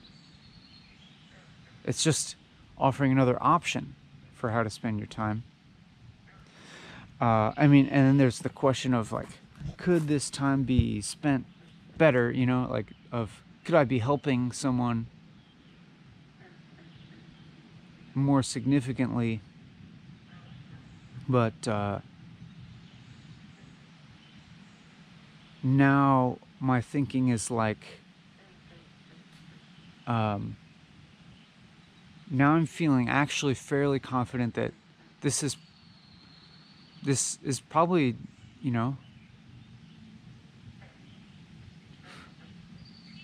this is probably like the best thing for me to be doing at this moment, given my personal history and my background and skills or lack thereof, and, you know, just my situation in the world. It's like, looking at what I might be able to do or contribute that might be kind of unique to my situation, just in order to, you know,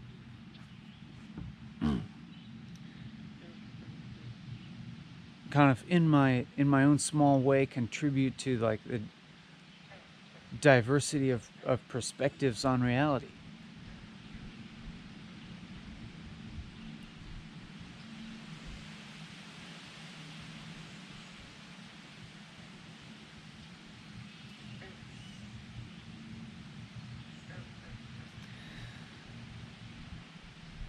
Make a kind of aid, a kind of, I hope it's kind of like an aid for understanding your own experience sometimes, or understanding your own life. To be able to observe another person, just in a process of thinking.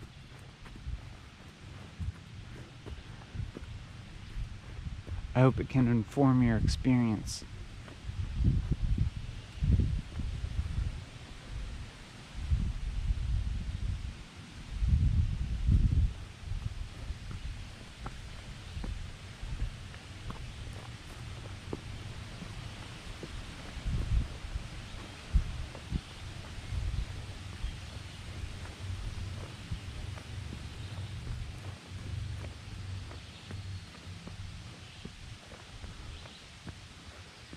And it's so interesting, the types that like the turnarounds that happen in walking and talking, like, you know, going from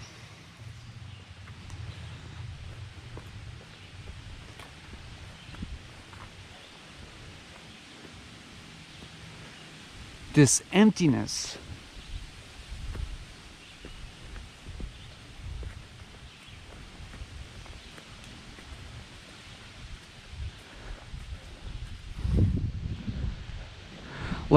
like talking about my experience as being a difficult and painful one, and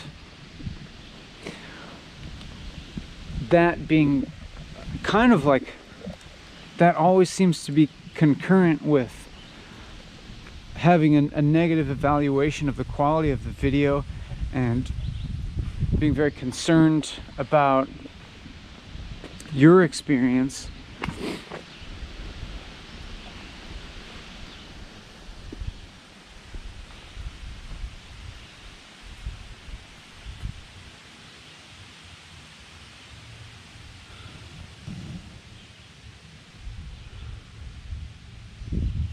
I know there are a lot of ticks around here, so I'm trying to be careful.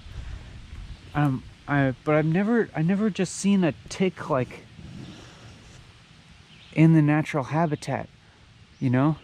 I've found ticks on me before, or like on my skin or on my clothes, or but I've never just seen one like waiting on a piece of grass or a leaf or something. It's like, how come I never see them before they get on me?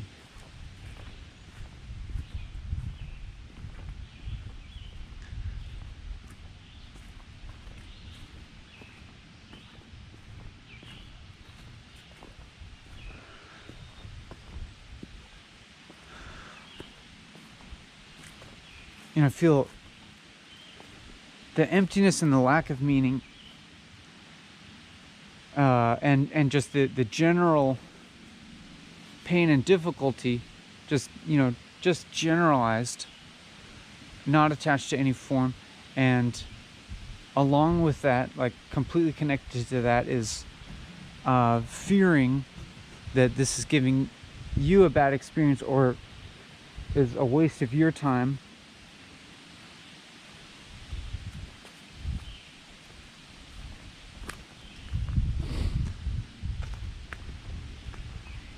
And then just being like, and then like, you know, feeling kind of deep in that, but not reacting to it much, you know, being willing to abide in with those feelings, or just like abide in that general emptiness. And then just like having this like kind of very like ordinary, plain realization, just like as mundane as anything, that actually my experience now is just, it's just fine. Like, here I am, I can't say that like I can point to a solid meaning or explanation for exactly what I'm doing, or exactly what my moral or rational orientation is. And I won't try to explain or evaluate this video, or, you know, don't have like a, you know, any kind of like clear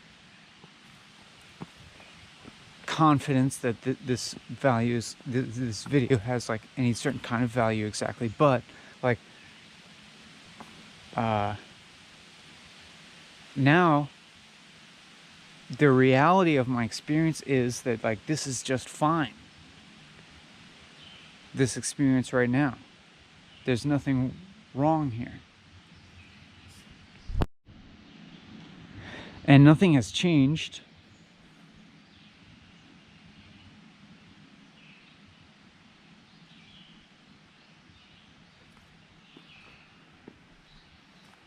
like there, it's not exactly that, like, it's not so much that like the narrative has changed or that any new information has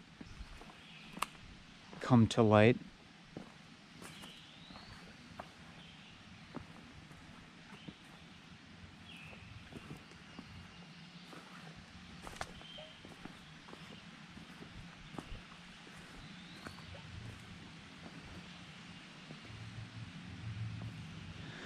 And nor am I like ecstatic or anything, but I can feel like this slight temptation to delve into a very positive interpretation of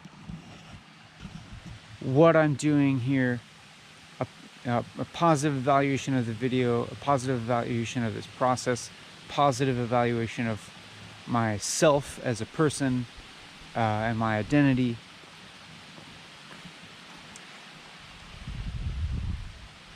But I kind of want to avoid doing that. Just being aware of the duality of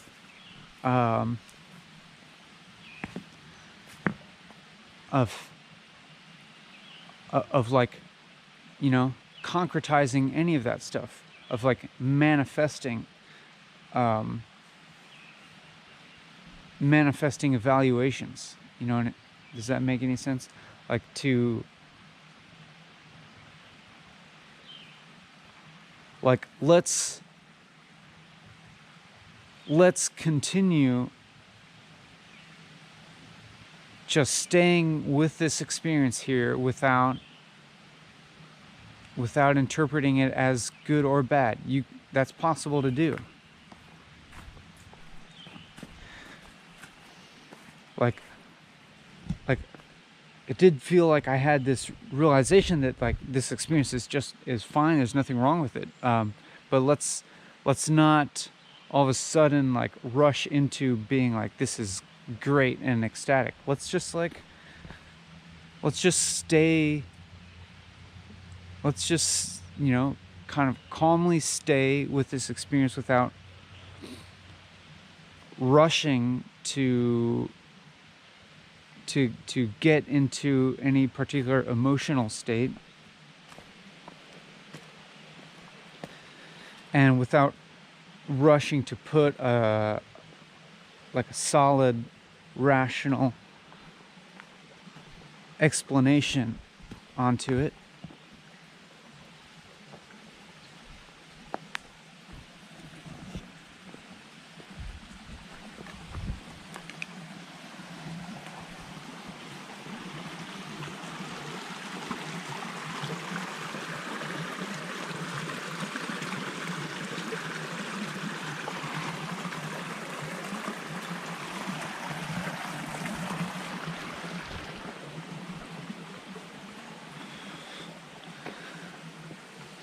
You know, it's like and I guess you could call this some sort of interpretation of my experience, but not an evaluative one, is that the pain and difficulty that I was experiencing earlier in this video is kind of a part of breaking down my more solid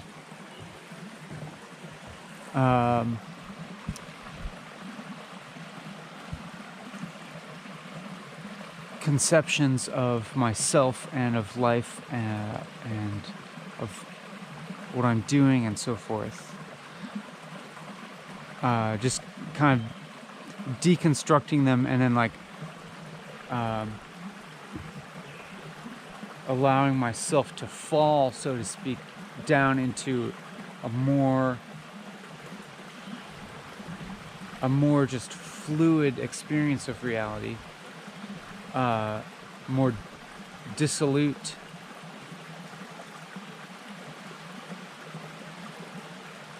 dissolving, you know, boundaries of self and dissolving rules of logic and morality and so forth, and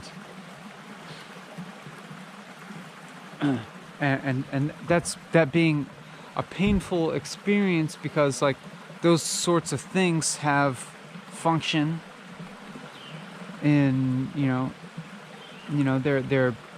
they are the manifestations of the patterns of matter and energy and consciousness that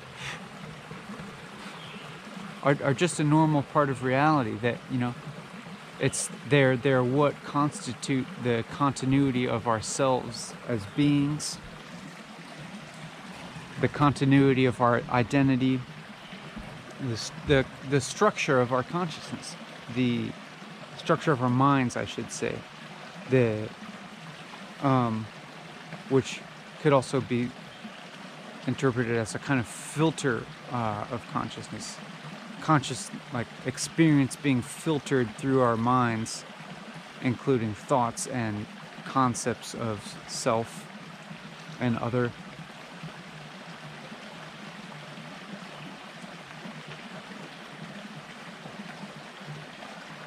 So like dissolving them feels painful because it's like, it's kind of akin to death.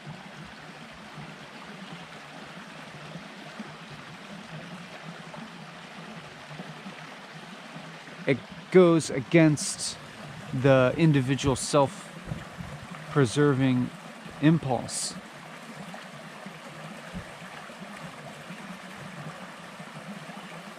Maybe. Seems like it.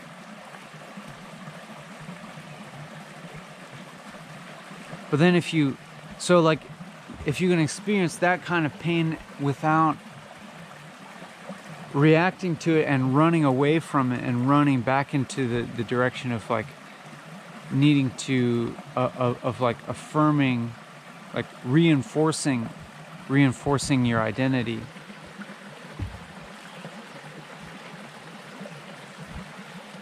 then it's possible to then exist in this more ambiguous, dissolute experience of reality, but without the pain. It's like the pain is the process of moving into it.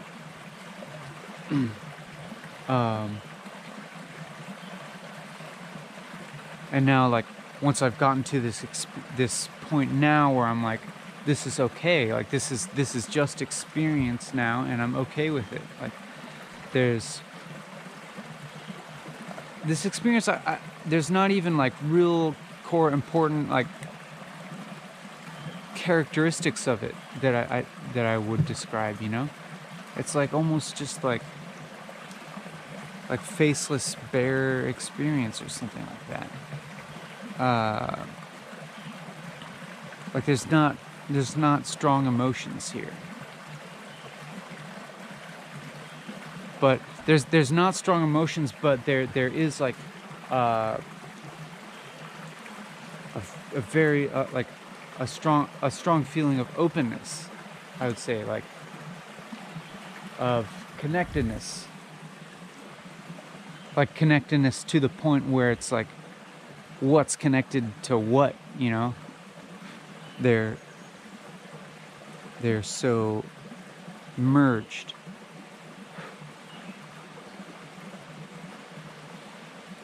And like my feeling towards you is like connectedness now. It's like not feeling worried about your experience, not feeling concerned about it, not feeling self-conscious whatsoever about what your judgments of me are, but just feeling like a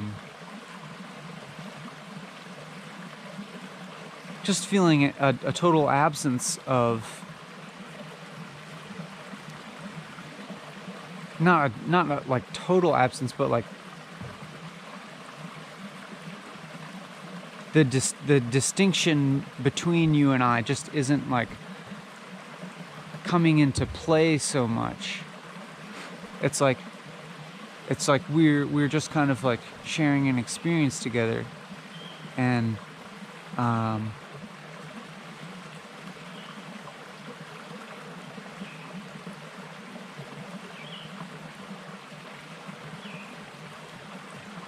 I guess, if I had any desire for your experience, it would be for it to be um, similar to my experience. To just like be having almost the same experience or something, or like the same kind of quality of experience, the same kind of quality of a uh, kind of unfragmented, unfiltered type of experience of just being alive.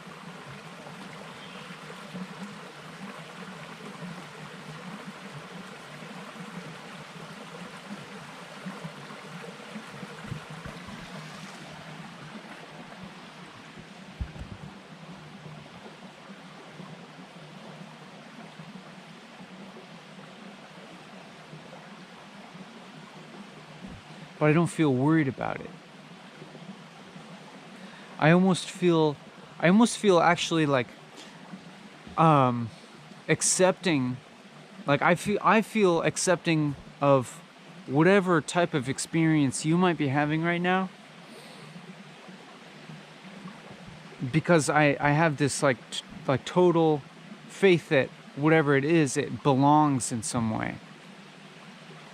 Like whether you're interested or bored or or calm and tranquil, or you're feeling some kind of agitation or difficulty or pain, like I feel this very,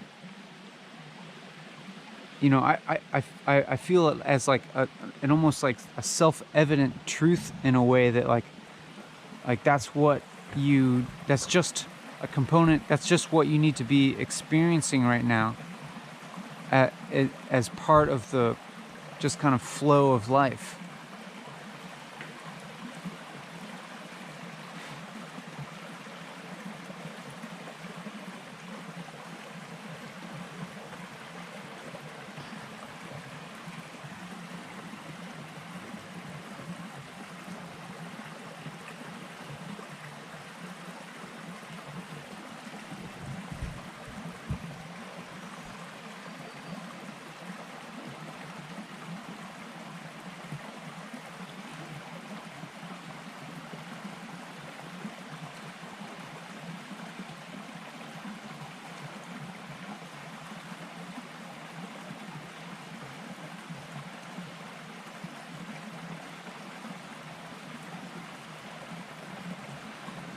And once again, which something that has happened, in a lot of episodes of Walking and Talking, is that what would ostensibly appear to be a negative experience just flows right into one of ease. I feel, and I'm trying not to like I said before, I'm trying not to just like rush into or like fall into feeling ecstatic.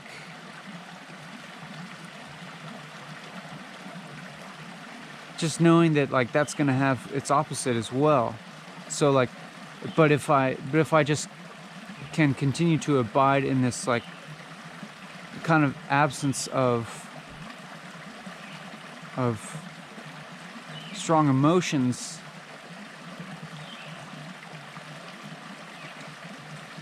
it's like it's a very stable place to be in a way. It's like, well, because it's like groundless, like just floating in the groundlessness.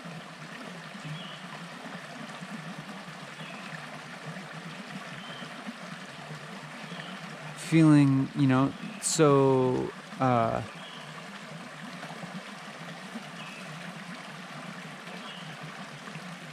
so dissolved that there's nothing that can perturb me.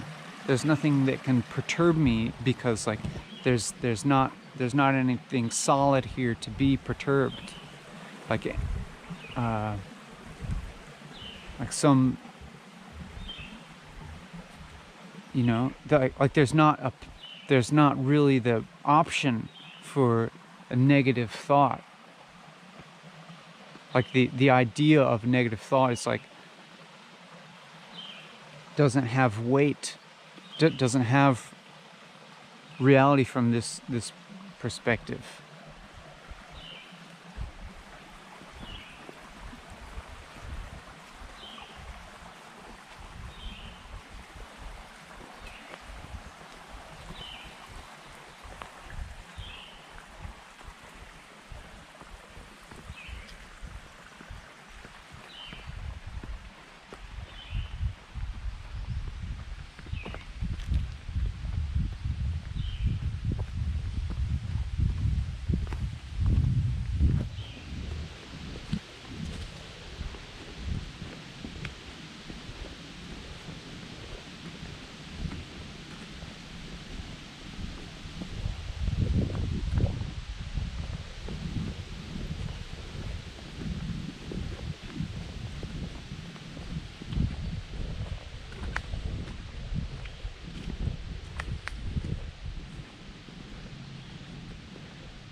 I keep I'm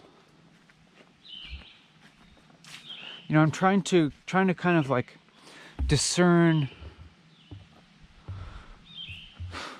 what the difference is between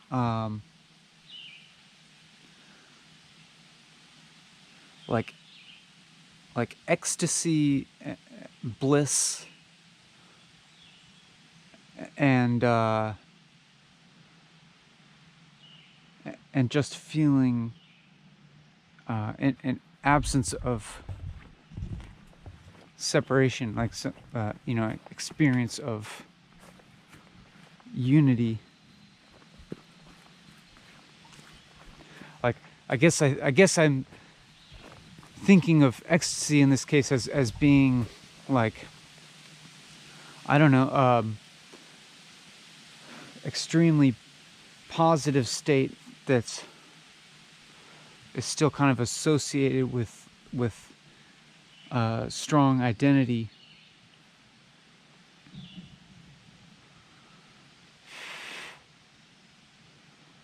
Although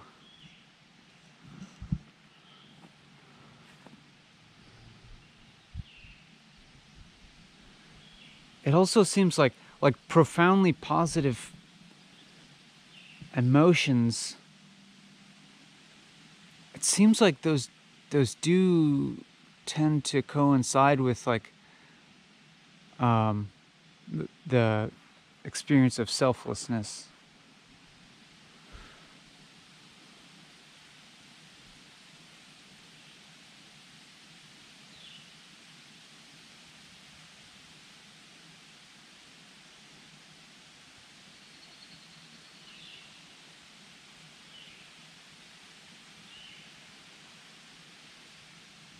Like, is there a difference between positive emotions that are associated with a concrete self of like a gaining or self-centered attitude or experience, or just solid self, feeling positive about being a solid self, Or then, and then is there some other difference of just selflessness?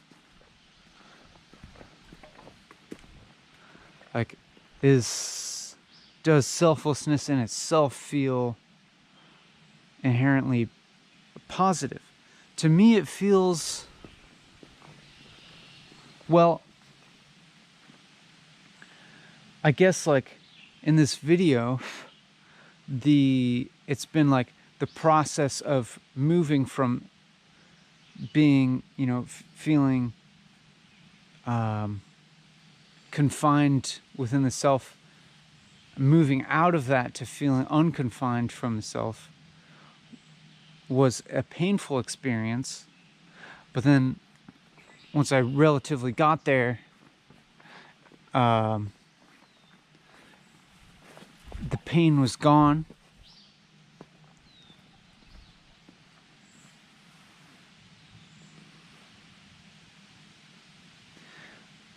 So, is this now a positive experience? Is a positive experience just the absence of negative feelings?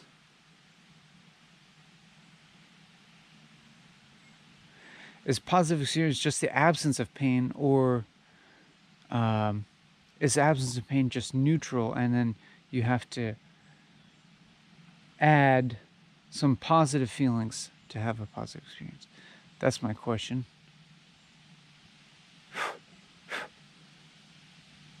I guess this is probably closer to neutral or something.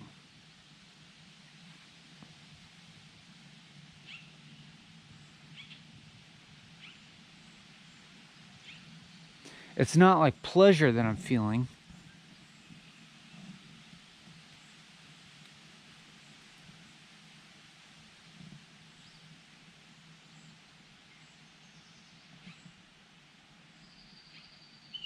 I feel more or less the absence of pleasure or pain, but I feel tranquility.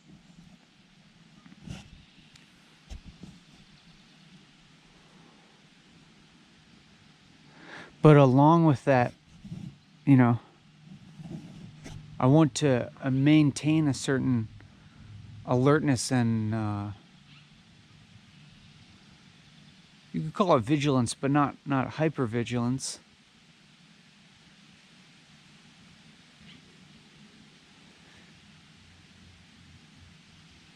Just maintain a kind of presence that's not like kind of blithe or blissfully detached from reality. And what would that be like? I don't know, like I guess kind of allowing just like allowing pleasant thoughts to carry me away from being connected, like pleasant, like being carried away by pleasant thoughts that would tend to concretize my identity, of like, yeah, I'm such a cool person, I'm such a, this is the greatest video, I'm such a genius, sorts of thoughts.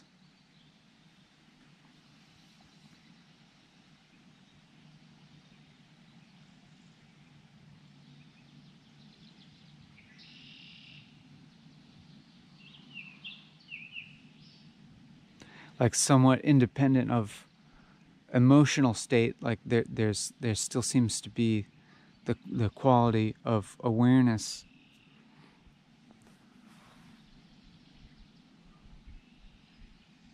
Where is my attention?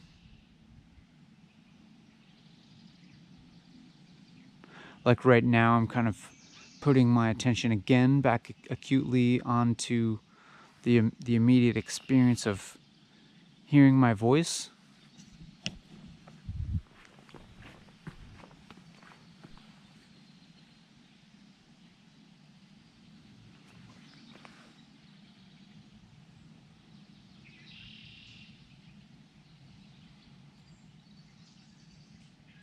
just like I was at the very beginning of the video, but in a very different state.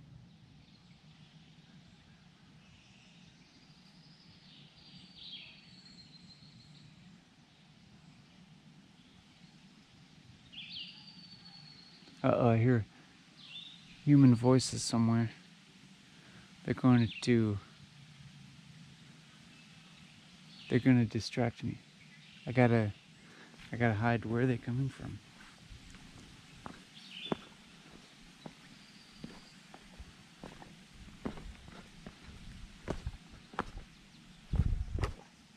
Can't be distracted by IRL people activating my my sense of social identity.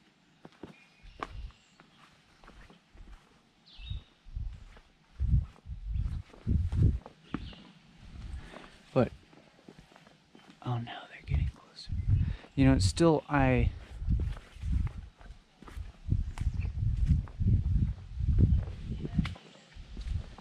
have some form of representation to you. I'm getting just closer to them. This is bad.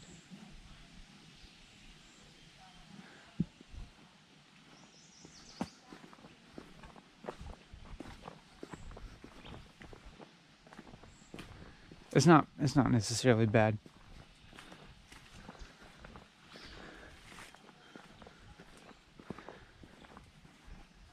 But hopefully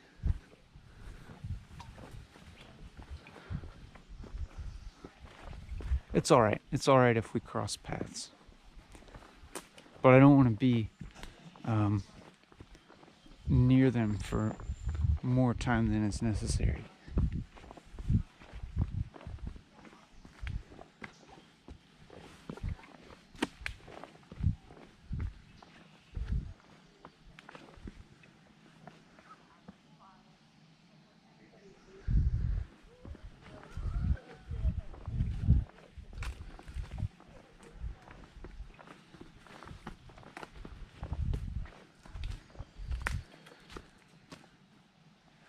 There's my relation to you, which is somehow different than a relation to the IRL person.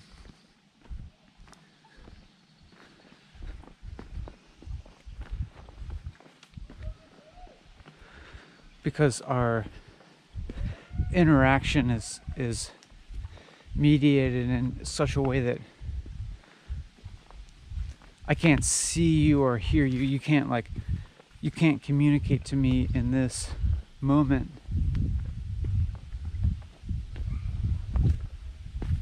And so it allows for this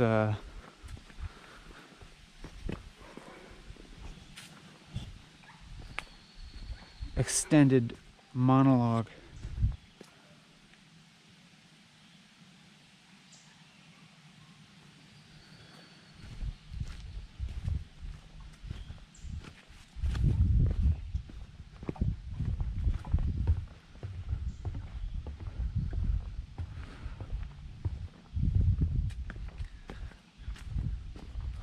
Where I'm introspecting, but publicly, and totally aware of the publicness of it, but not immediately having my social self stimulated. You know what I mean? Because I can't see you. That my self-representation is mediated through, you know, the camera.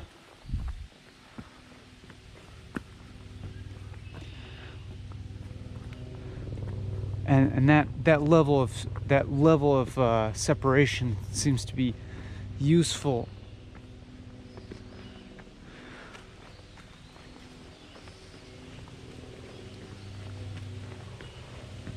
for offering this alternative form of communication.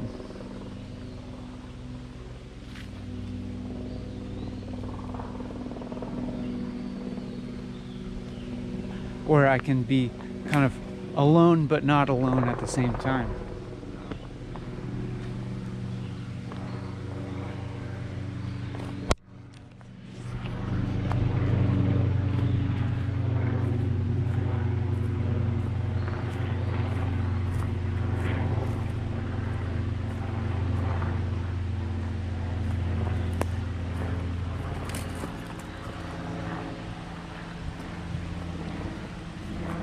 It's interesting that I've started to feel protective of this experience, protective against, like, you know, what I started to perceive as the intrusion of IRL people. Started to feel some attachment. You know, like when I was standing here before and talking about how I was unperturbable. Maybe wasn't exactly the case. It's, just the proximity of other humans started to perturb me.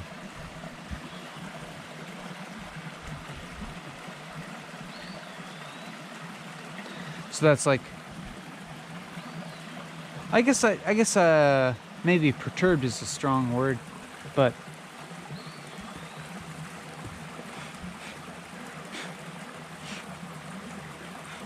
sparked a desire to preserve this form of solitude. Or it's actually kind of like, it's not so much solitude as like a privacy between you and me.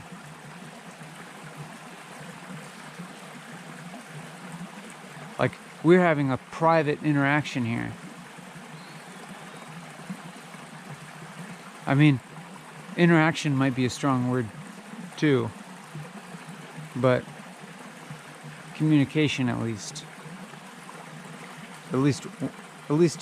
communication in one direction.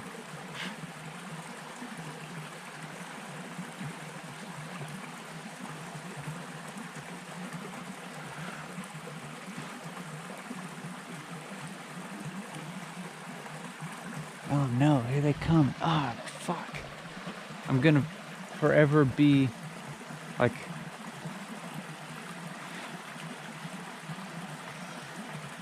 they're gonna be on my heels unless I go the other way. I just have to pass them and go the other way so that they're not on my heels all the time.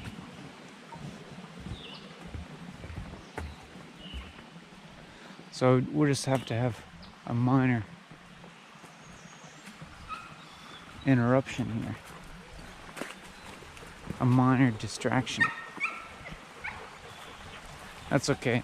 We'll remain unperturbed by the presence of others.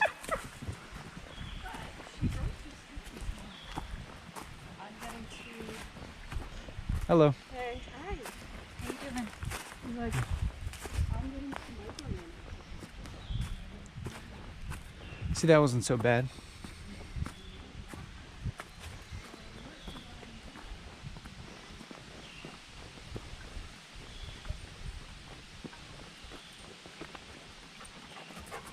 Oh.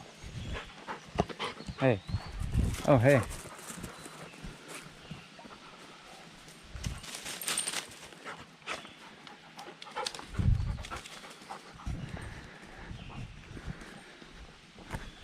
Oh, we've got more friends here.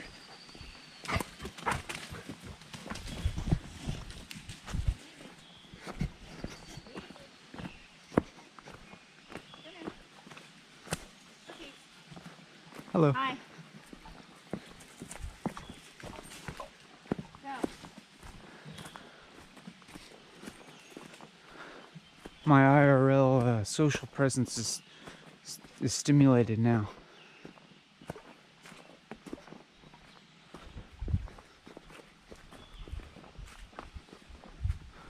Conscious of my appearance.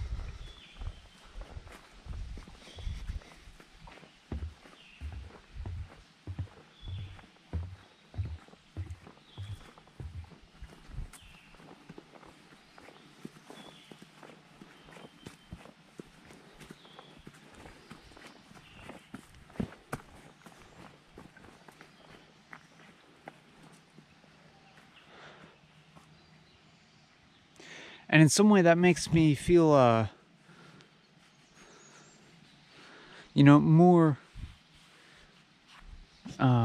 of a solid self. Like relating, like seeing another human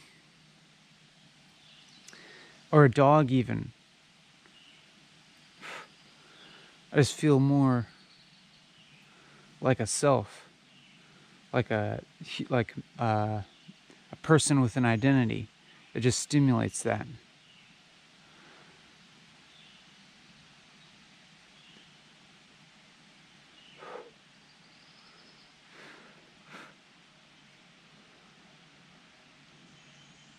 But maybe, maybe it would be possible to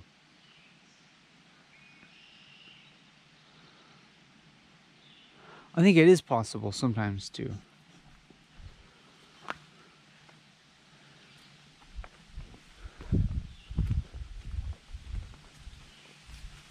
feel selfless in the presence of other people.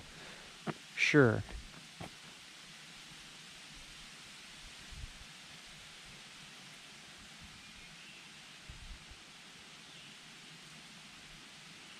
Why was I perturbable? Why does it seem like such why does it seem like such an intrusion to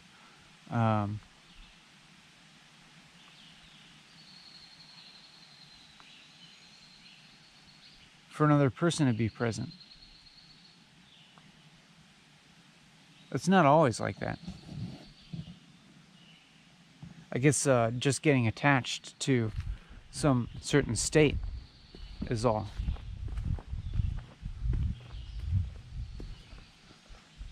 Is the problem. Weird. Even to a state that I seem to be describing as like, being pretty like free and open, so to speak, as long as, nothing bad, as long as nothing at all unexpected happens.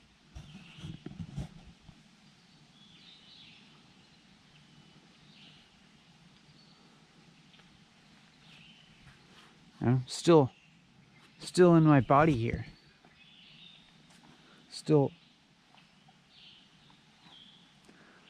a person with a body.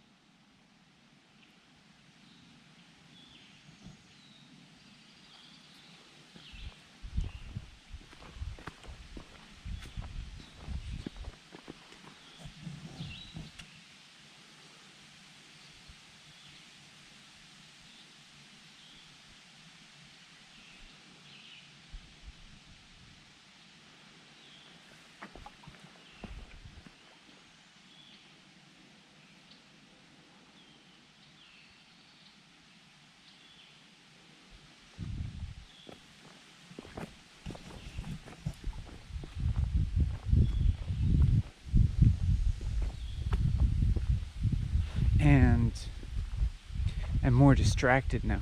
My mind wandering away from talking more.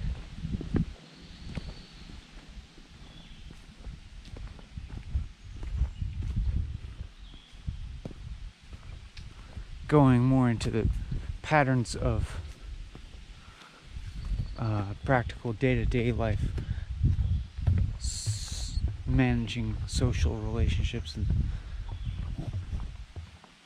so forth. There's still a good amount of time to go here.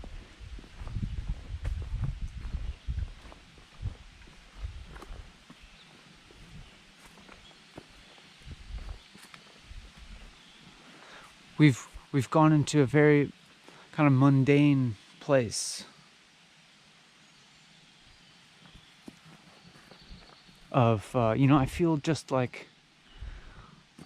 actually just like what I would describe as like totally normal, which is a strange thing to say, actually. A strange thing to hear myself say.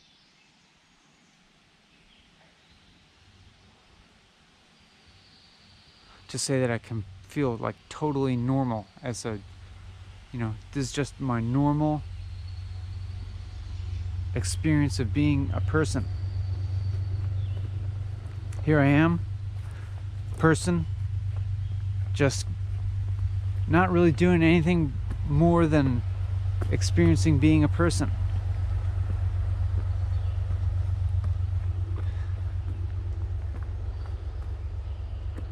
I seem to have a body. I feel my skin and the weight upon my feet.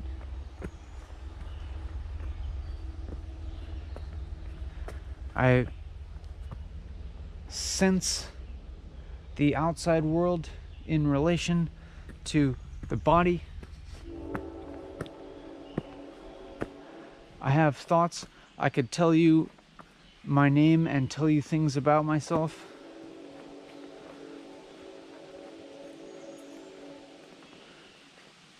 I have more or less a geographic understanding of where I am, an abstraction of where I am in relation to other things that exist in my mind, other places.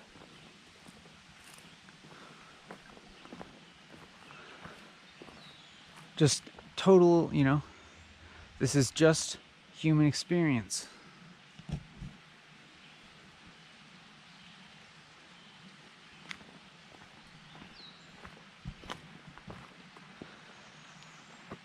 I'm not feeling blissful or completely dissolved or neither empty exactly. Although when I say that, the experience of hearing myself say that is interesting. It brings that into question a little bit.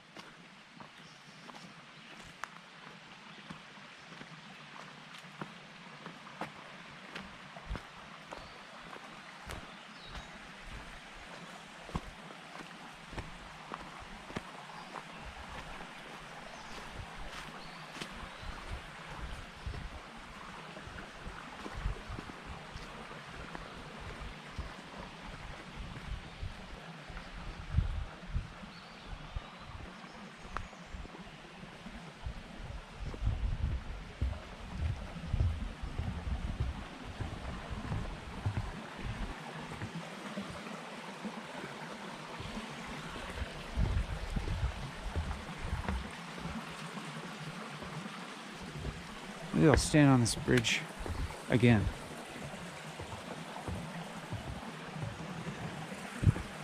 It's just a good place to stand where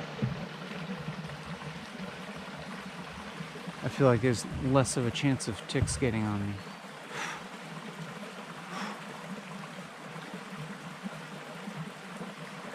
So here I am, still, or once again, relating to you and not exactly knowing where I'm going.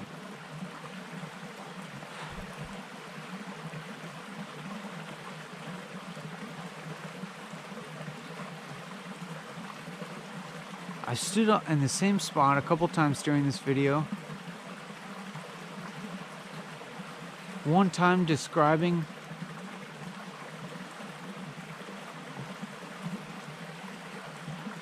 a state of being that, from my current perspective, I imagine to be profound. A profound sense of selflessness. And then another time feeling slightly perturbed and now just feeling like in the state of feeling just like I can't describe it in any other way as than just feeling completely normal.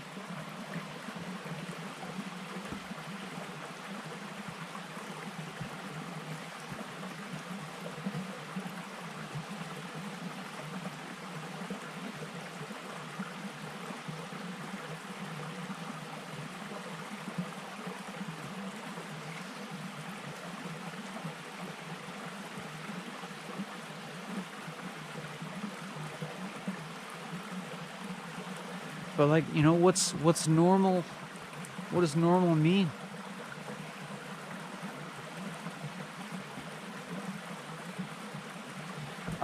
It occurs to me that like if this is normal human experience, then it's like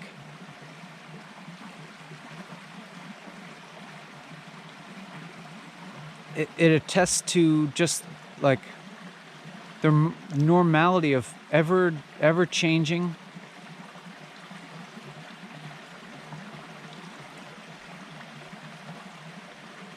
instability of reality, and instability of the self, of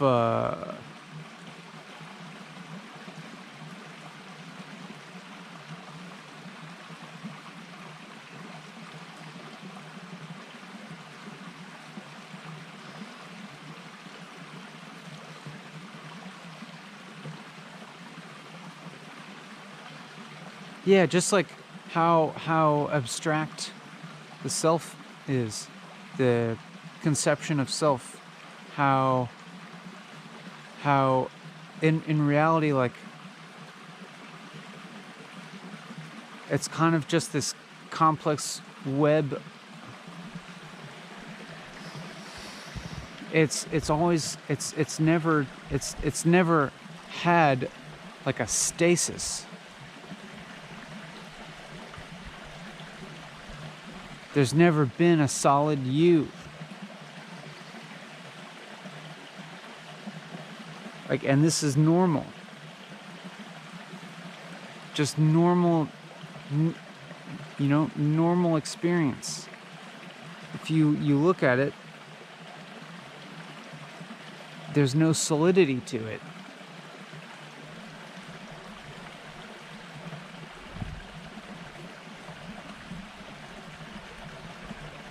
But then at the same time, there is solidity. Like,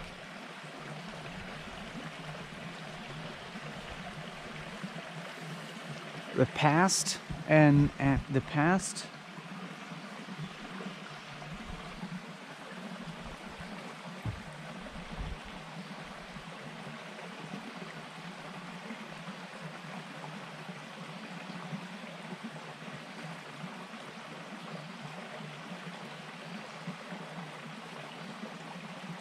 like, what is the past aside from memory? Individual memory and collective memory, aka history.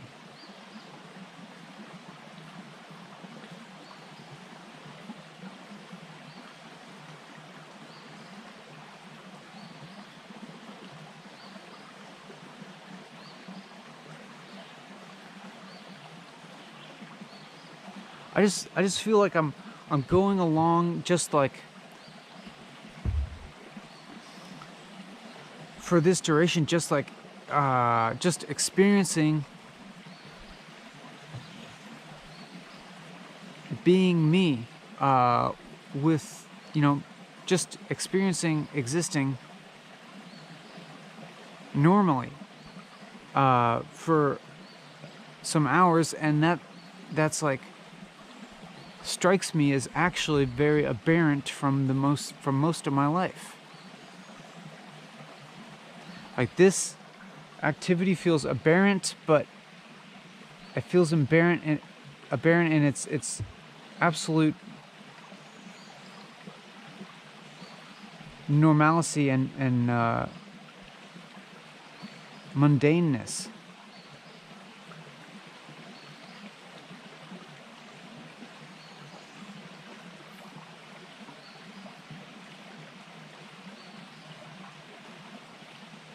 There's nothing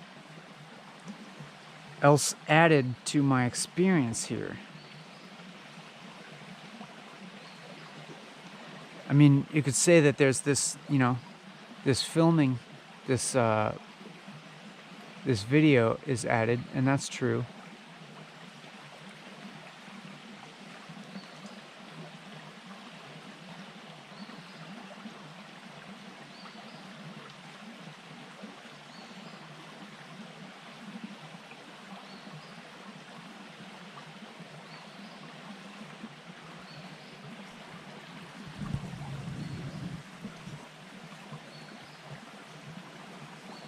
Well, what's your experience like of watching this and of hearing this?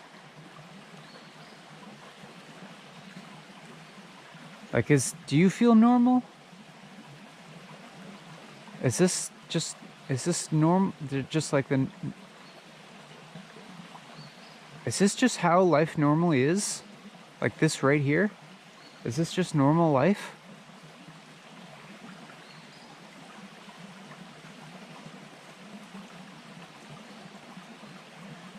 It's, it certainly can't be removed from normal life. Can't really get outside of it. It's a component, this is an experience that's a component of life.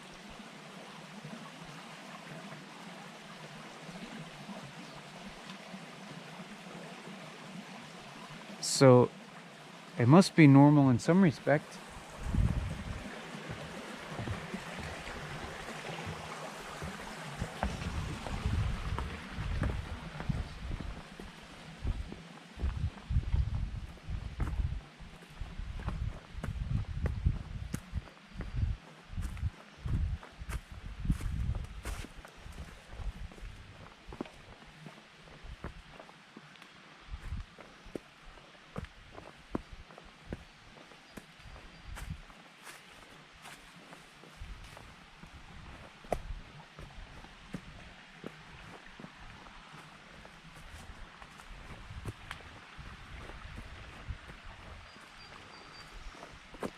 And in some ways, in comparison, like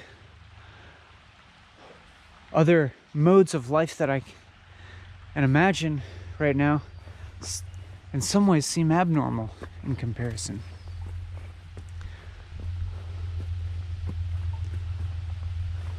But that's a mere interpretation.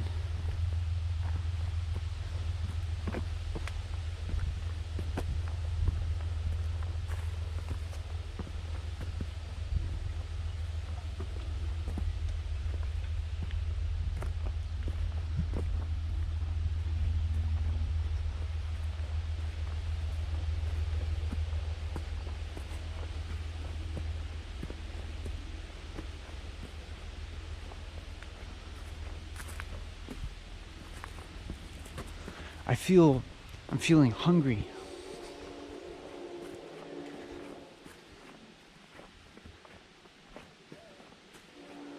But that's like part of this emptiness.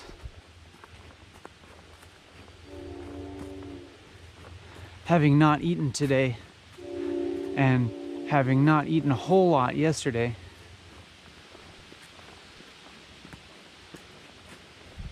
it's contributing to this mental state in a way that like I said, I'm really welcoming of.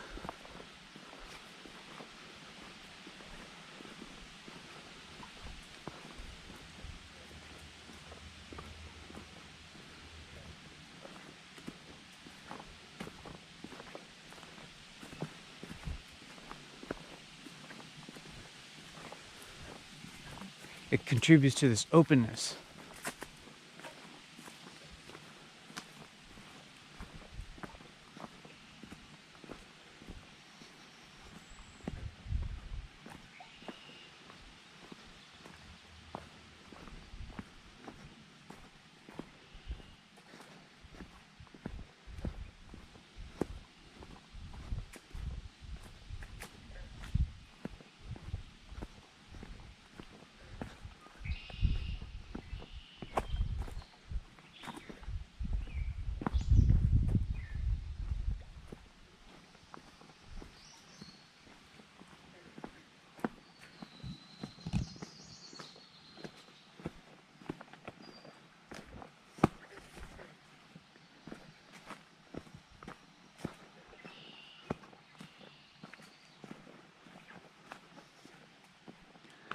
Still feeling,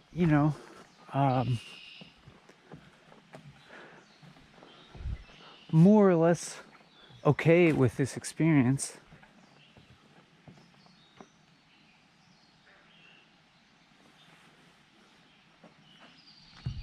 think I was maybe like, I think I was standing here when earlier had that shift from feeling lost to feeling just feeling fine with experience, to shifting to it kind of a state of painlessness.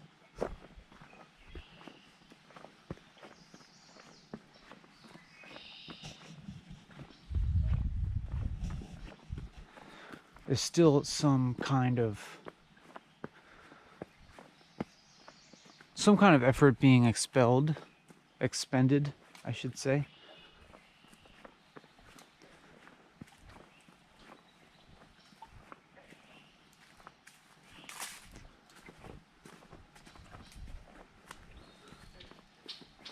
To keep talking. What am I going to talk about? That's a very strange question to ask, because it's always the question that I'm constantly asking, and I know that there's not an answer.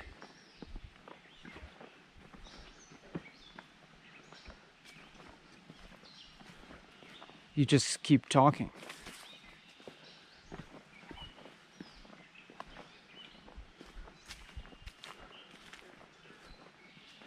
There is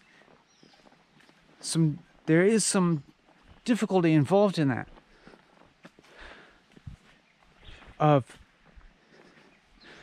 But I guess what I'm perceiving as the difficulty is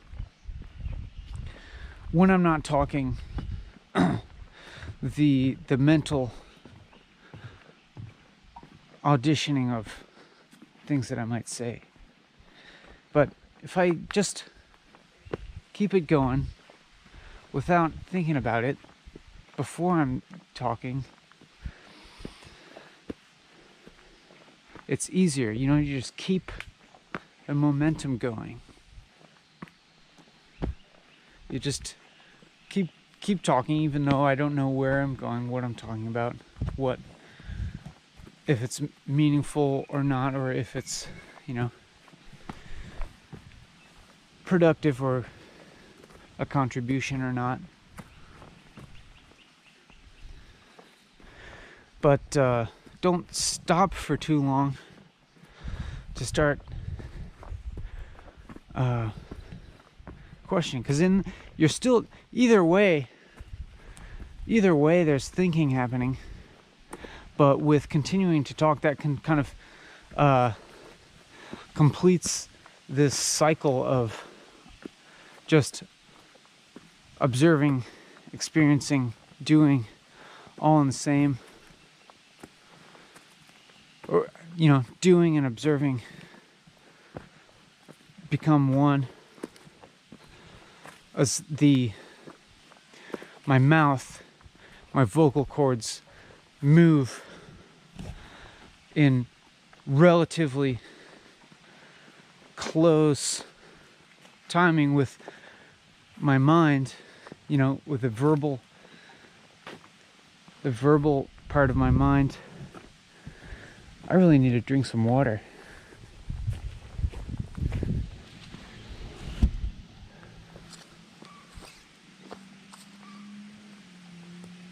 I think I'm actually getting a little bit tired along with this hunger.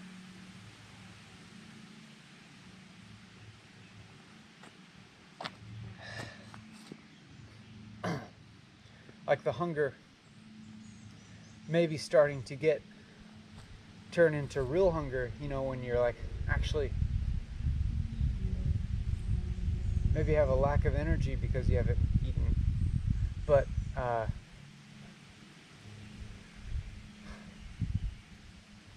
haven't gone that long without food. I ate dinner yesterday. I bet it'll pass.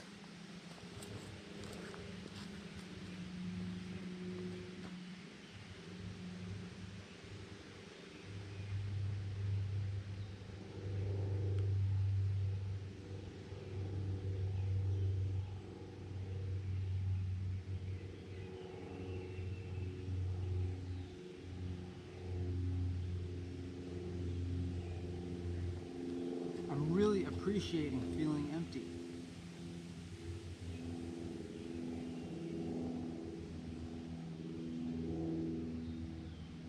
That's interesting that I would now begin to introduce that more uncritically evaluative language that saying that I really appreciate something. Seems like the tone of most of this video has been not assigning value to anything one way or another.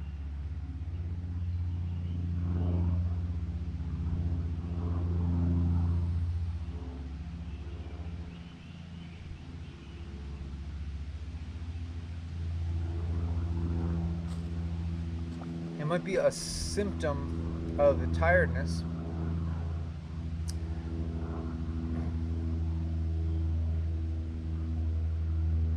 or a symptom of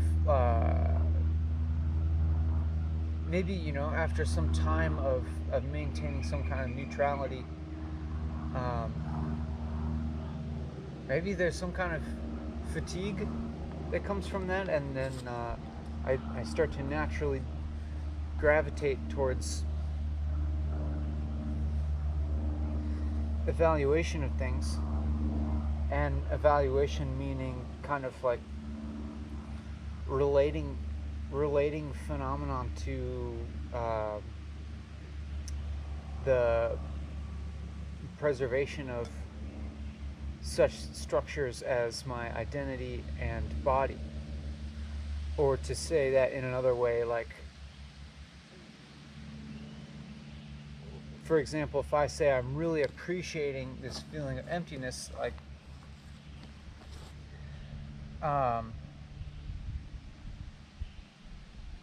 I suppose it's because it's relatively rare that I feel this empty, because, you know, oftentimes I'll eat before I actually get really hungry.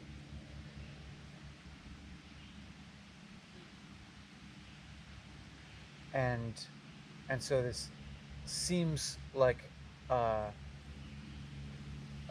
change from that is that should be, you know, healthy for my mind and body. And also appreciating it because I know that at the end of this video I'll be able to eat, and that'll be, you know, a satisfying resolution to this feeling of emptiness. You know, not permanent resolution, but a satisfying return to equilibrium.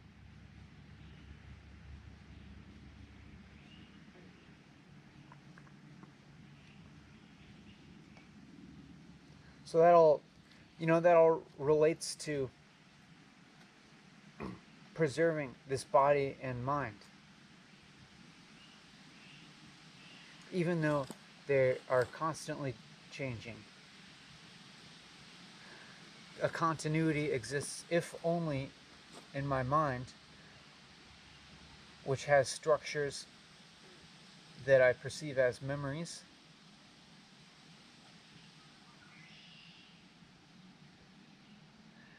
and the ability to project images that I perceive as my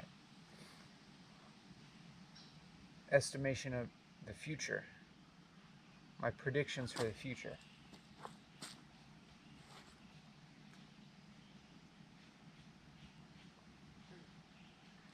Memories are these neural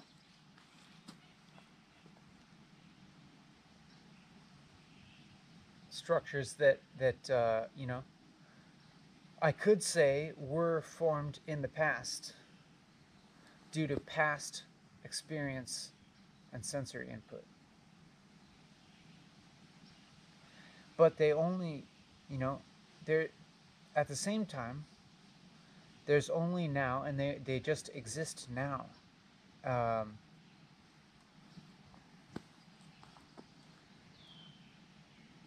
they can exist independently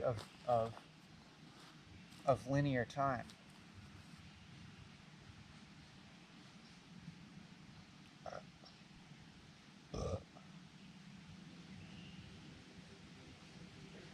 Even the experience of memories is something that happens now. When you remember something, you remember it now. It's now when you are remembering it.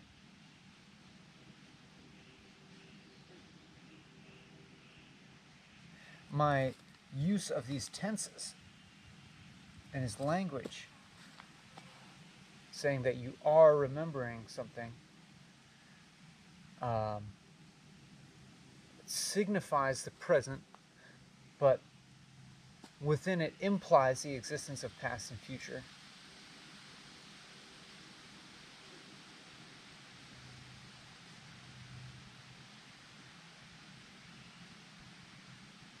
There's no problem.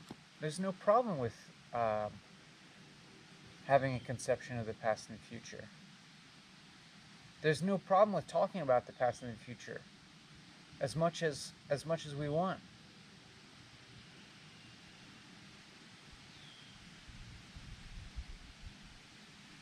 You don't have to put this effort into remaining present. Sometimes it's really helpful. A lot of times it's really helpful to calm down those thoughts about the past and the present, but mainly just to observe, the present more directly. But you always are in the present. You're never not present, ultimately.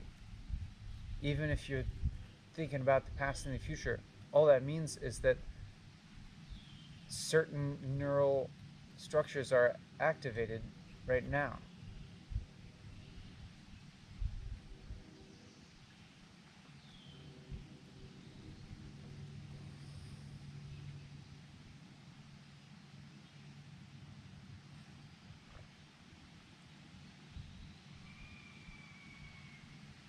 I think I heard a voice.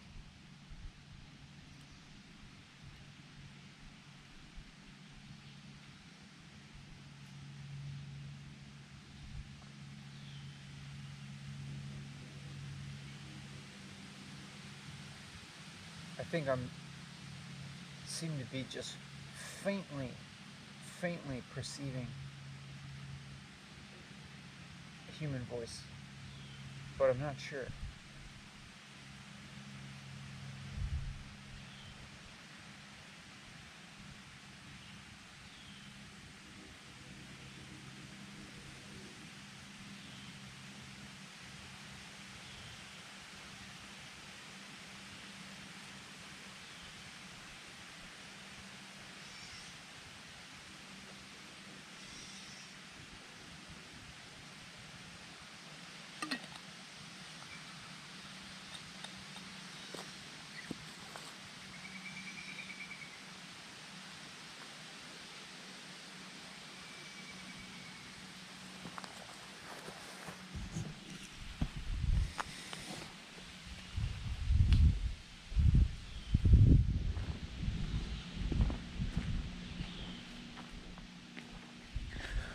Does this, but does this have any kind of implications for anything else? I don't know.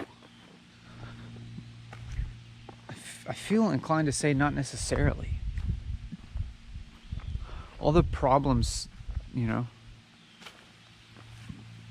are still kind of problems.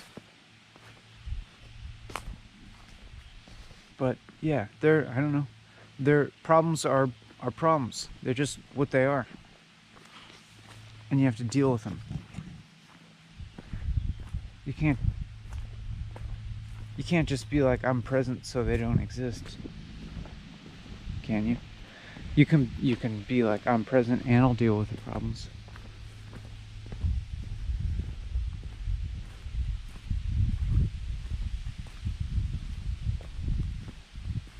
Life, life is essentially a problem.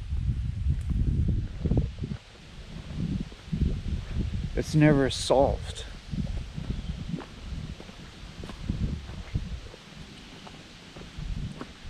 Living is essentially constantly solving problems.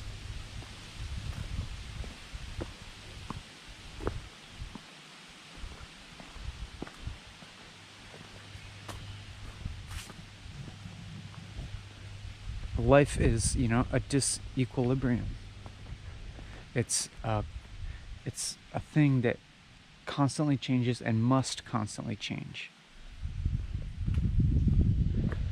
And it must, remain within certain parameters. Or it becomes something that's not identifiable as life anymore.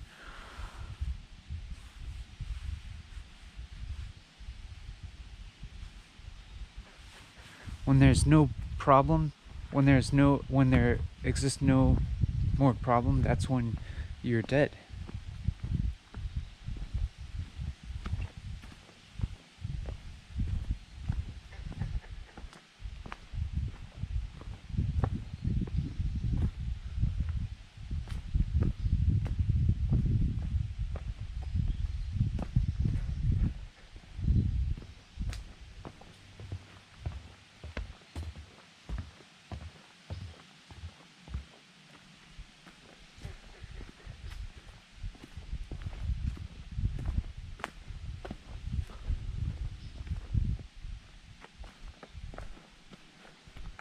But none of that what I just said has any evaluation attached to it.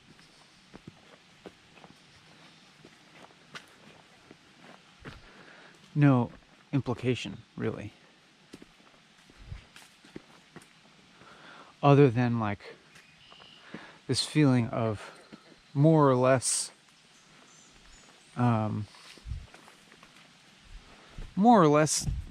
indifference between living and dying.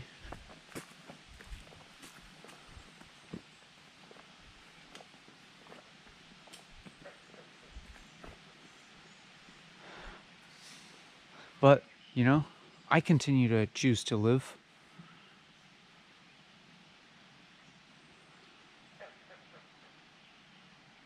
It's not that death ends all problems either. The problems actually persist just in the world. But then, where before it was you dealing with problems, then you die, and then the rest of the world has to deal with those problems. The problem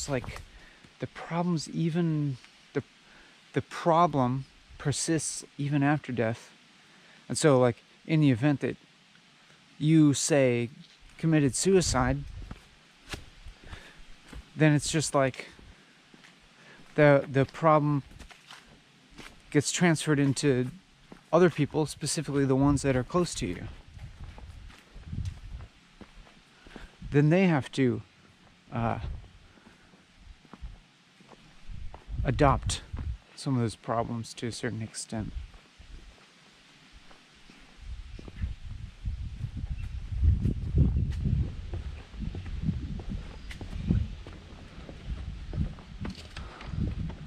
So it's like you just live like merely. It's almost as if merely by continuing to live, you are kind of like solving problems. You're kind of like continuously. Hey, turtle.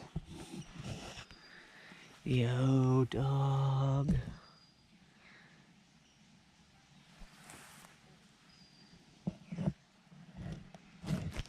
Meep.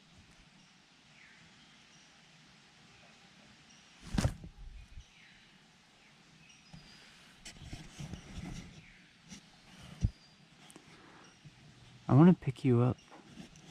Should I? I just feel this like irresistible urge just to like feel the weight of a turtle. I like how heavy they are. I'm sorry to like, wow, it's so beautiful. really sorry to be bothering you, but I just can't resist like feeling this in my hand and observing it up close.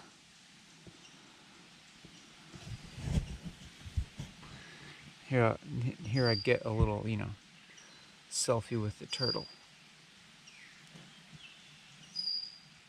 Is this thumbnail material? We shall see.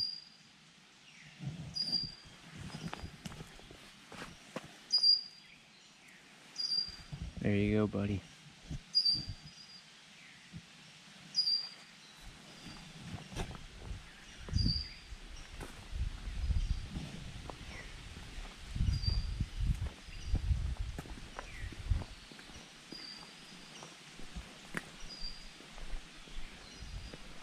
Like, all the problems in your life, all the difficulty, your reason for being alive is to solve those things. Like, that's why you're here.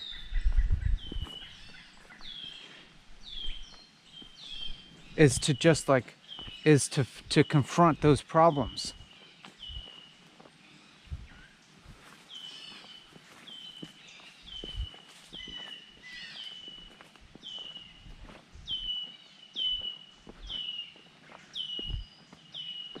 And, hopefully, by confronting them, by solving those problems, you solve some problems for other people too. You help other people. You can help other people just by like confronting and dealing with the problems in your own life in the the best way possible. In the way that's like you take on the responsibility rather than blaming others, rather than, like I was saying before, the emptiness that just, the unfiltered like emptiness and painful aspect of living.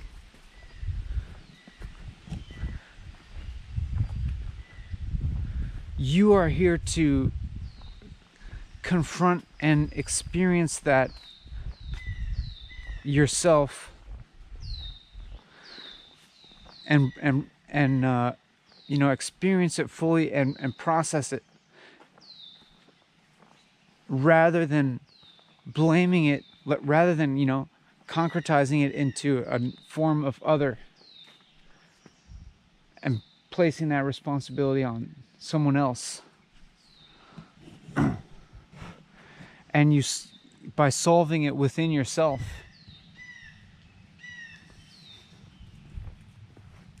that's a kind of contribution to the world.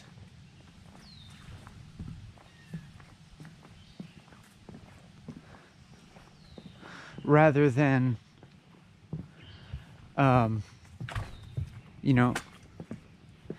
blaming it on someone else and putting that and like trying to shirk that responsibility of emptiness and place it on to others.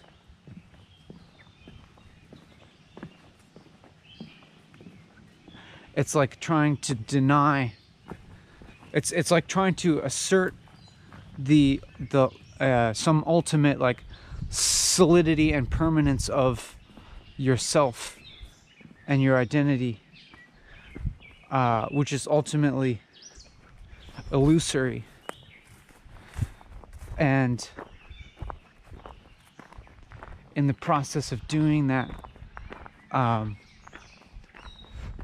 you tend to displace this, the pain involved in realizing the emptiness that is at the core of yourself and at the core of your experience. You tend to displace that onto others. It's like onto the rest of the world. But ultimately, you are connected to the rest of the world, so you never actually do escape it. You never actually, you know, you can never actually ultimately or permanently assert your own solidity.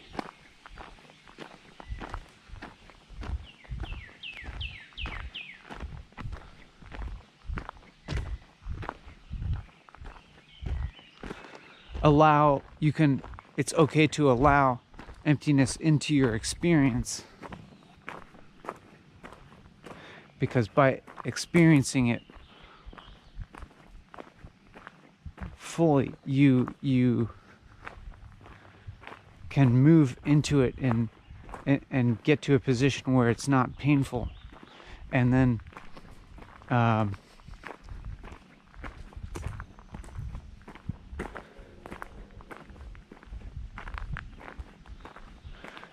that's really helpful, because you can, like, I don't know, that is the process of being more connected with the rest of the world, being less identified with the individual, human body, and more empathetic with other people, and just more empathetic to suffering in general. And that's just tends to be a helpful way to be.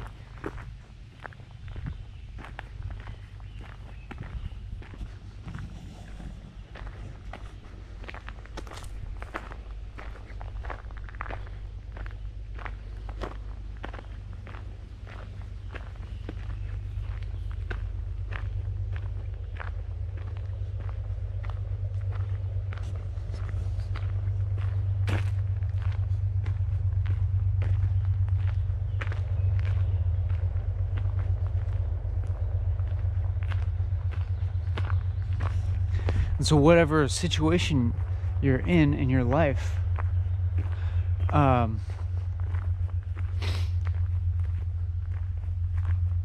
whatever things seem like might be wrong about it or unfair, certainly, absolutely, life is unfair, the distribution of advantages or disadvantages, but it's like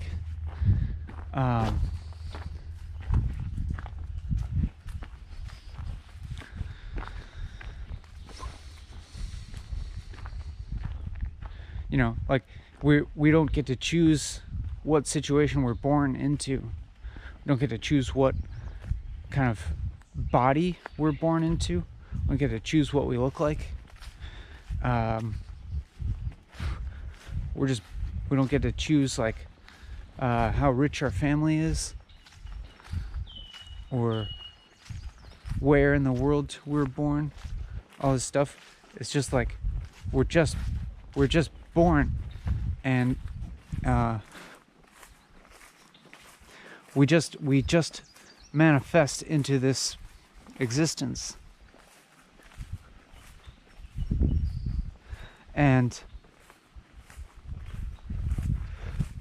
then you just have to deal with it. It's like, I mean, this is obvious, of course.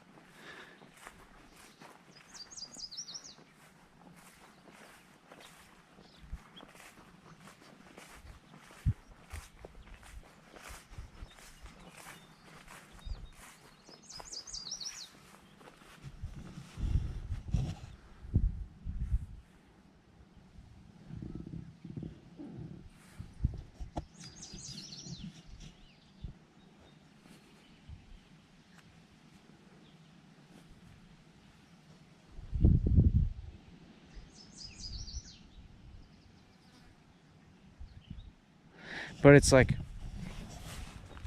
when I was here, I think, like, why me?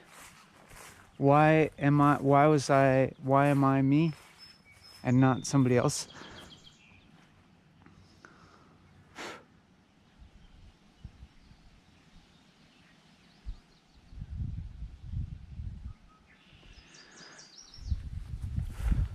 I'm finding it hard to really articulate, hard to describe, but it's like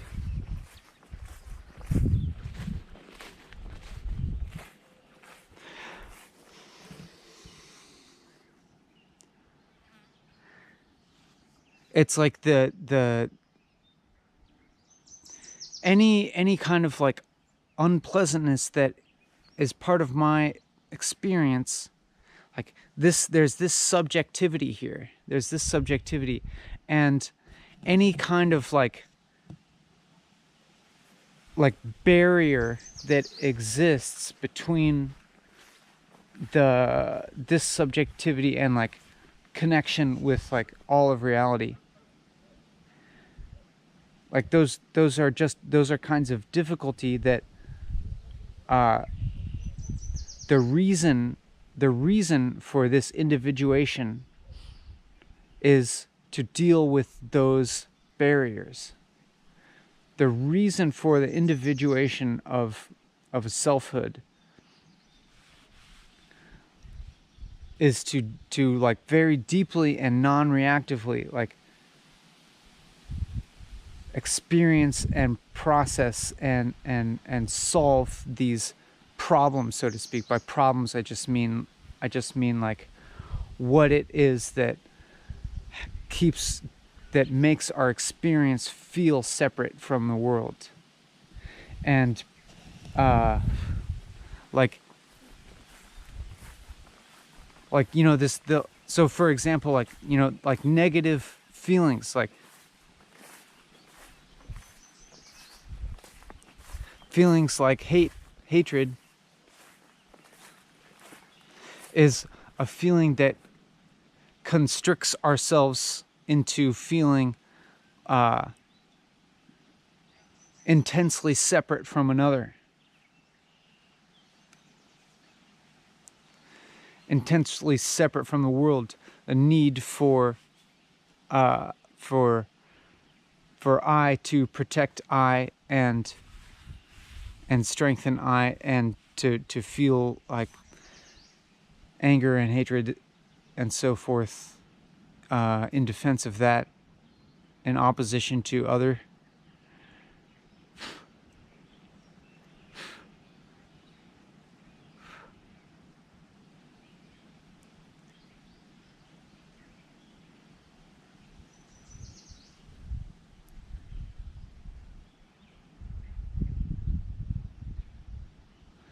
And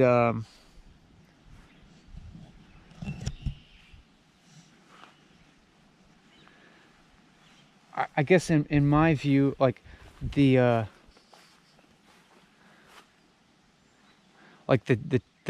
teleology of all of that, the like where this is all going is you know, towards the dissolution of those kinds of separating barriers.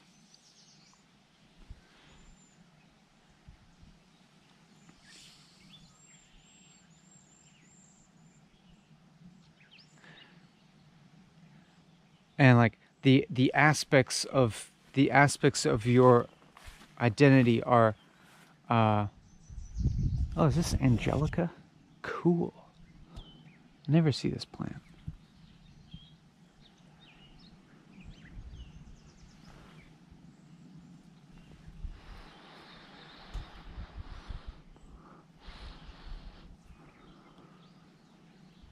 I'm not sure about that. Like the aspects of identity are in some way like just they're I don't know.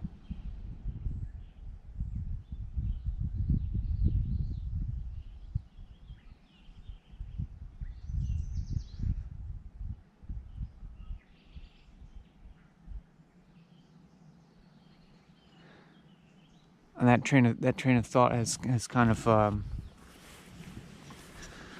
run off the rails.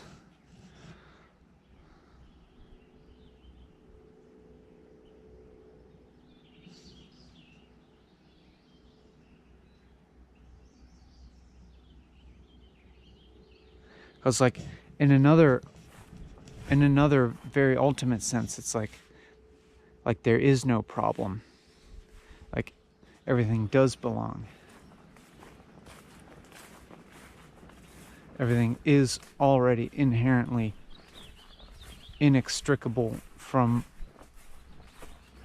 all of reality, and it all belongs.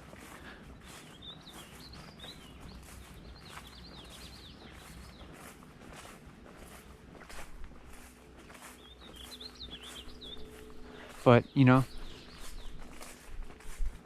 just to I guess to put something like fairly simply, even though it may fall short of some kind of ultimate explanation of why anything exists and why subjectivity exists and why individuation exists, why multiple subjectivities seem to exist.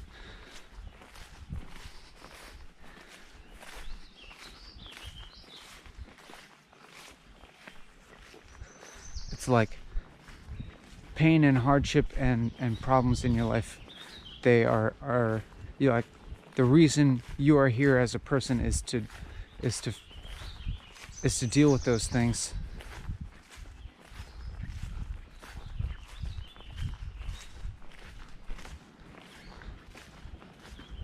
And the more directly you deal with them, the more benefit it's going to be for others.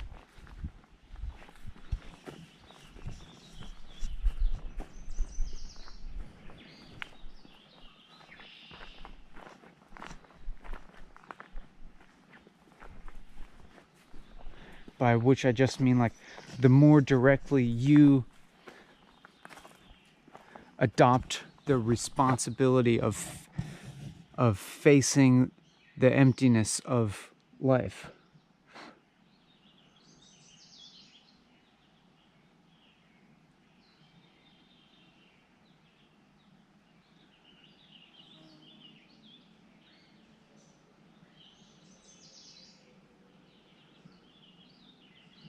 And no, it's not only emptiness, and you're not only going to experience emptiness, and your fate is not just to, spiral into some kind of void forever. That's definitely not the case. Because you'll come out the other side, and you will, you come out the other side, and then you recognize emptiness as being, not separate from, what we call form or fullness or something that would recognize your connection to reality in a very affirming way.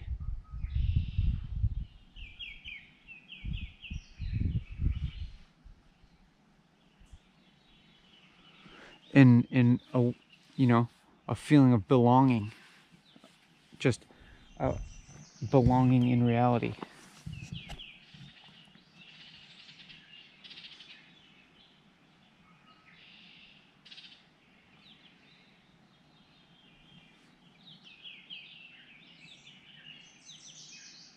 Being willing to confront the void and abide in the void will get you to this place of feeling even more profoundly at home in reality.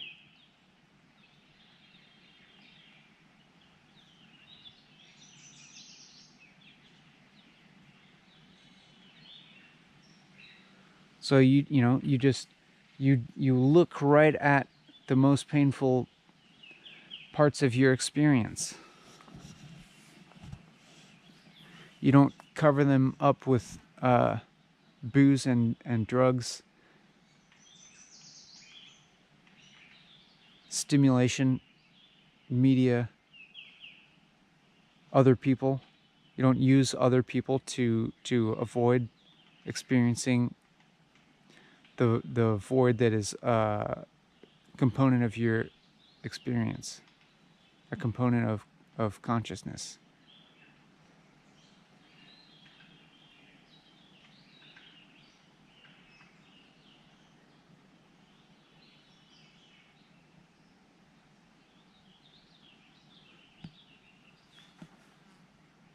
Or do you? I don't know. Maybe you do. Like,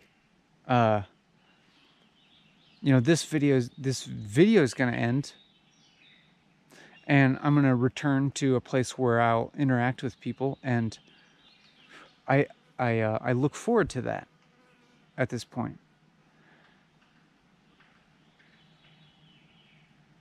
And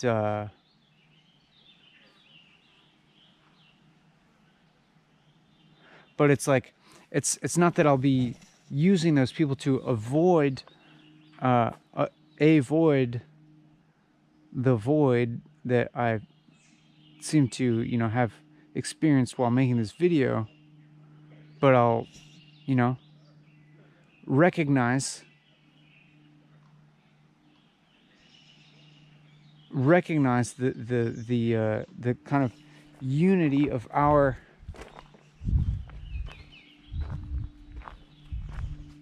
shared experience as humans. Just that we're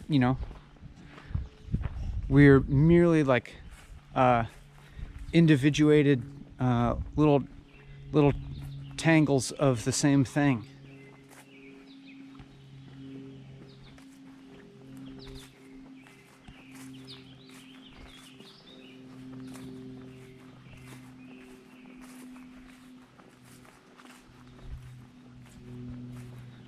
I think by what I mean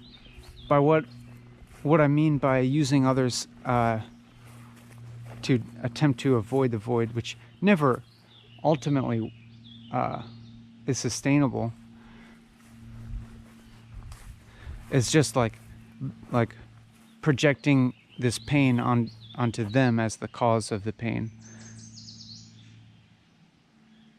pointing to someone else as the cause of your pain.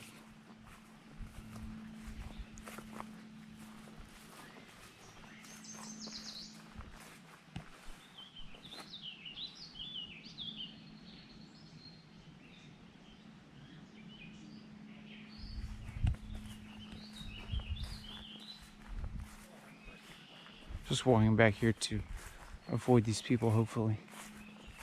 I'm avoiding people who I assume will cause me pain just by walking by them.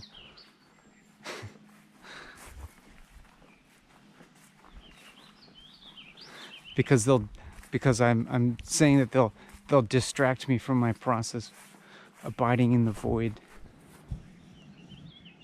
I have to pass them anyways. It's okay.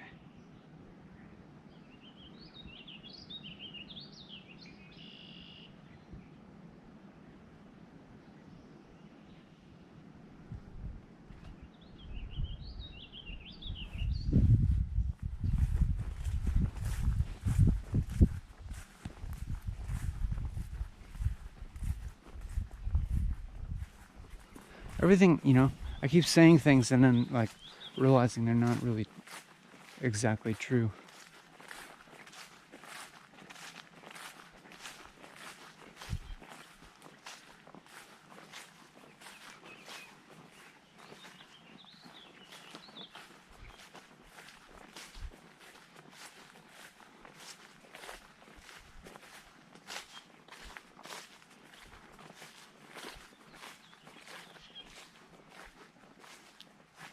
But like, I'm kind of like, at this point, we're closer to the end of the video, and I'm reminded of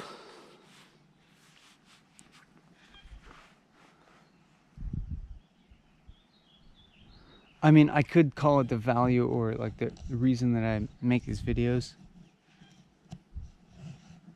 but it's not, there's no need really to like explain that or to even like bring bring that into existence as a thought.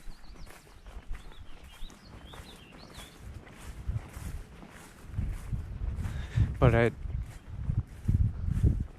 it's like the same, you know, there still exists it's not like a lack of meaning, you know. Maybe there isn't exactly solid meaning, but it's not a lack thereof. It may not be there, but it's not exactly an absence. Hello. Hi.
I think maybe, you know, and I was worrying earlier about the long format of these videos and how it's so undigestible. And I was worrying earlier about it being like disrespectful of your time or something like that. But now I don't feel that way. And I can see this other perspective of like the time involved in watching these videos in some ways can kind of be considered a good thing, and that it's like it's not necessarily bad that you're not doing the other things that you would be doing, or not like thinking the other things that you would be thinking if you weren't watching this video for this period of time.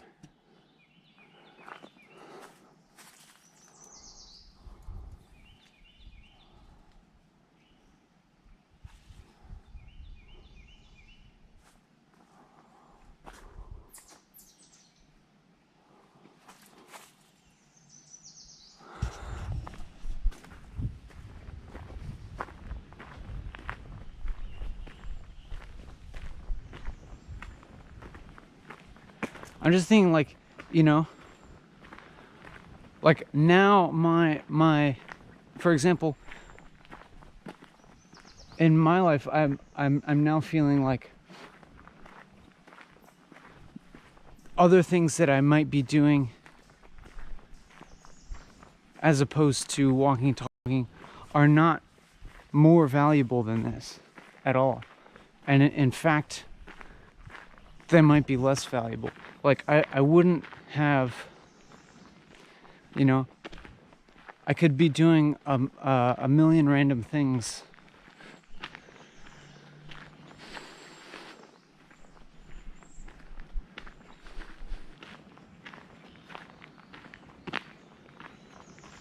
but I don't actually think that I would be better off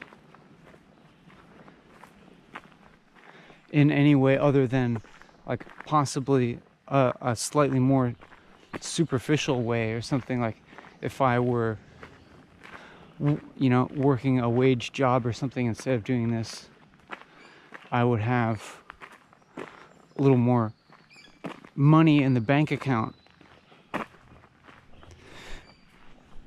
But like money in the bank account it feels to me like another just kind of like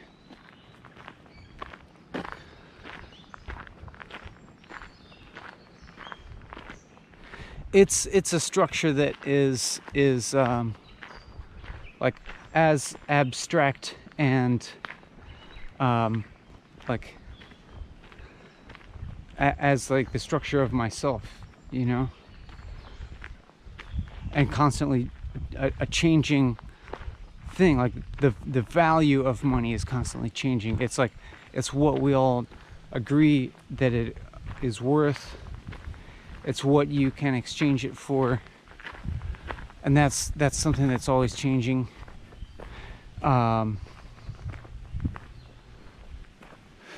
It's like one form of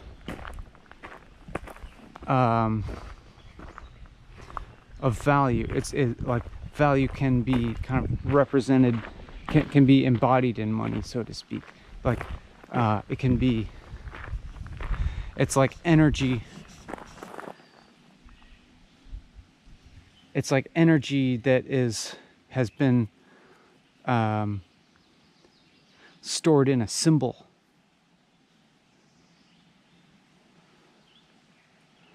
And you know, it's real to the extent that that people have consensus on what the symbols mean,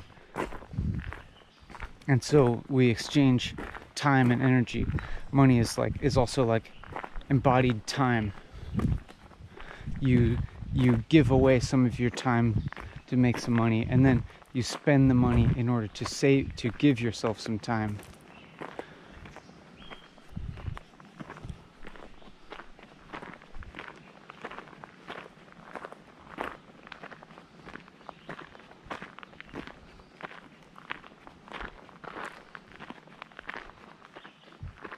So I guess this time spent for me personally is like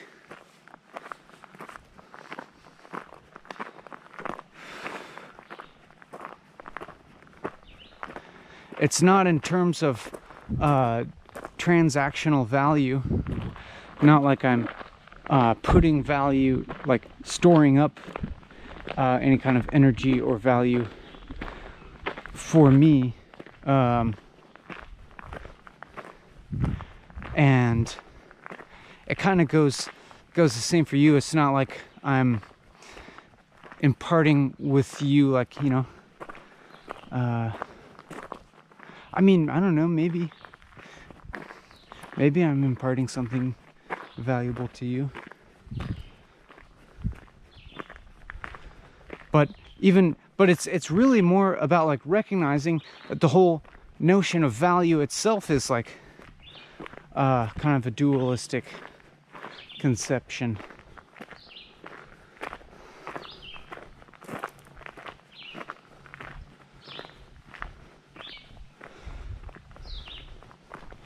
And like, to the extent that doing other things in your life is valuable, spending this time watching this video that's, you know, really, you know, unstimulating in some sense and very different from most other media,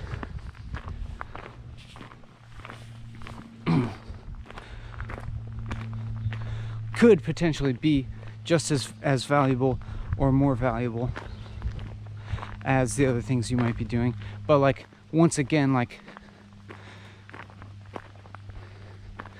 it's really unnecessary to even be thinking in terms of value. It's totally unnecessary. At least within this time right now, this time that we're spending doing this is a time outside of that we can be free from valuation and rationality and you know, the idea of benefit or not versus not. Something that I hope is transcendent of conventional value, transcendent of conventional logic and transcendent of the kind of like linear quantized concept of time. Time as value. Like this is time where we're existing outside of time as value.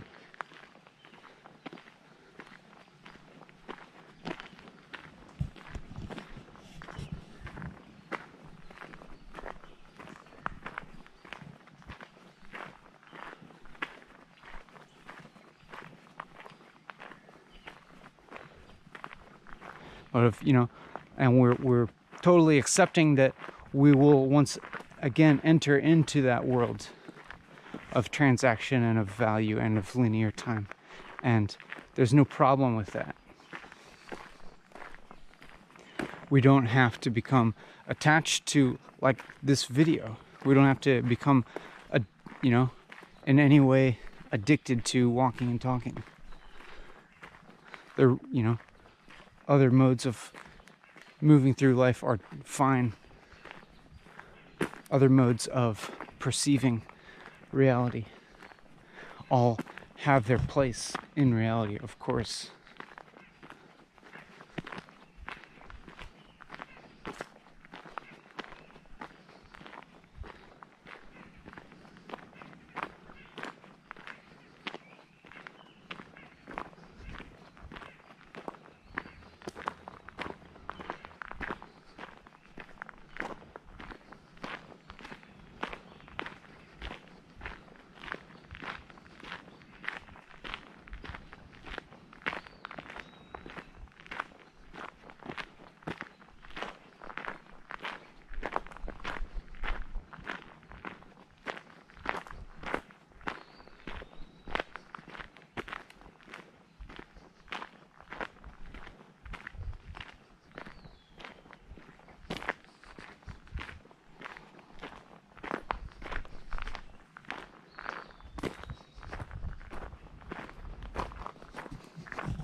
That's where I'm going mentally now, and mind is moving back into a more pragmatic way of thinking.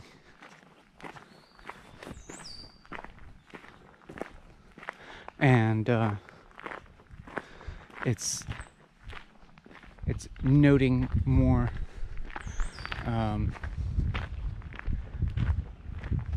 individual self-related concerns, like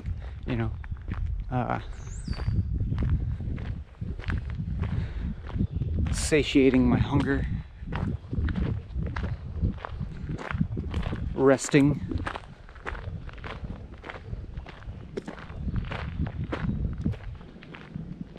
changing clothes into something more appropriate to the increasing heat of the day.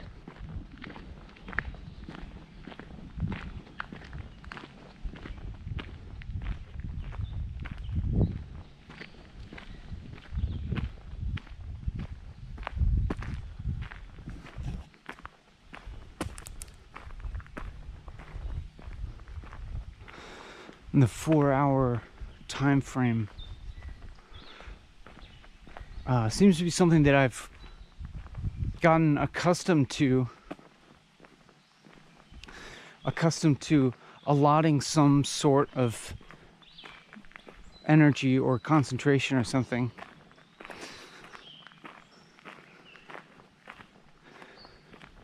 in order that I can, move into a state for much of the 4 hours, I suppose, where these considerations, these self-considerations can fall to the background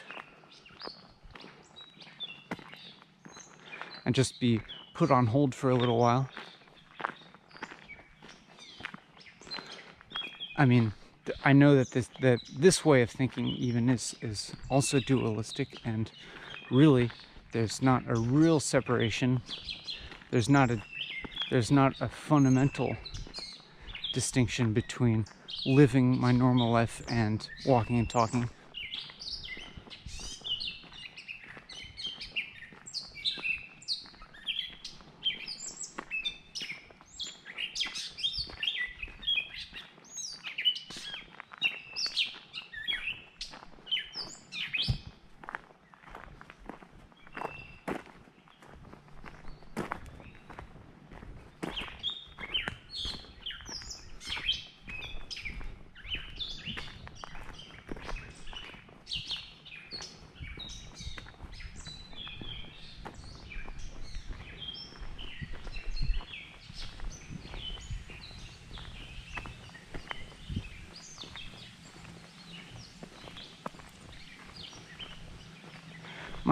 My imagination is that the effect that this video has for you is of bringing your state somewhat closer to mine. And so imagining that I have to then like it's sometimes, you know, what it tends to do is make me question, is this a good state to be in? I don't know, you know, it's like not good or bad really, but I would say that it does have to seem to have like a pretty high perspective, a pretty long view, just on my own life / experience when I do this.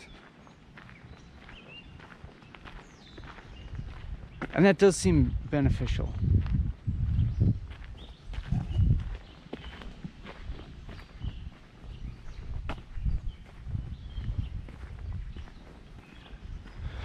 It also seems like, to me it feels kind of like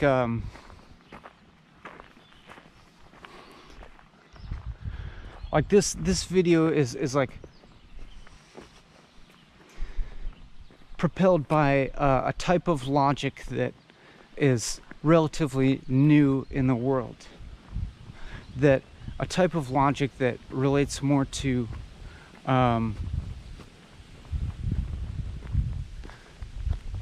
like a very long time scale, looking towards the future, and a very broad scope, a very like broad view of what consciousness is and how it seems to be developing in this world in the present, and what it may develop into.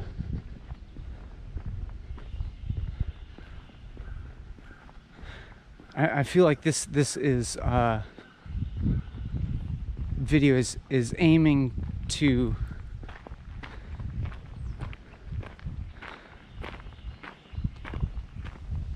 abide by, you know, a very like a very new kind of logic that, you know, one could say is maybe like post-logical or translogical or something like that, but which you know, I don't know, it's something that feels relevant to me, I suppose. Relevant enough to, yeah, you know, relevant enough to spend this amount of time. Here I am, you know, talking about time linearly in terms of amounts, quantifiable, which, you know, signals maybe that this is the time to end this video. And I sincerely appreciate being able to share this experience with you, and maybe well, I'll see you next time. Or, you know, I can't really see you, but, you know, you'll see me next time. Thank you.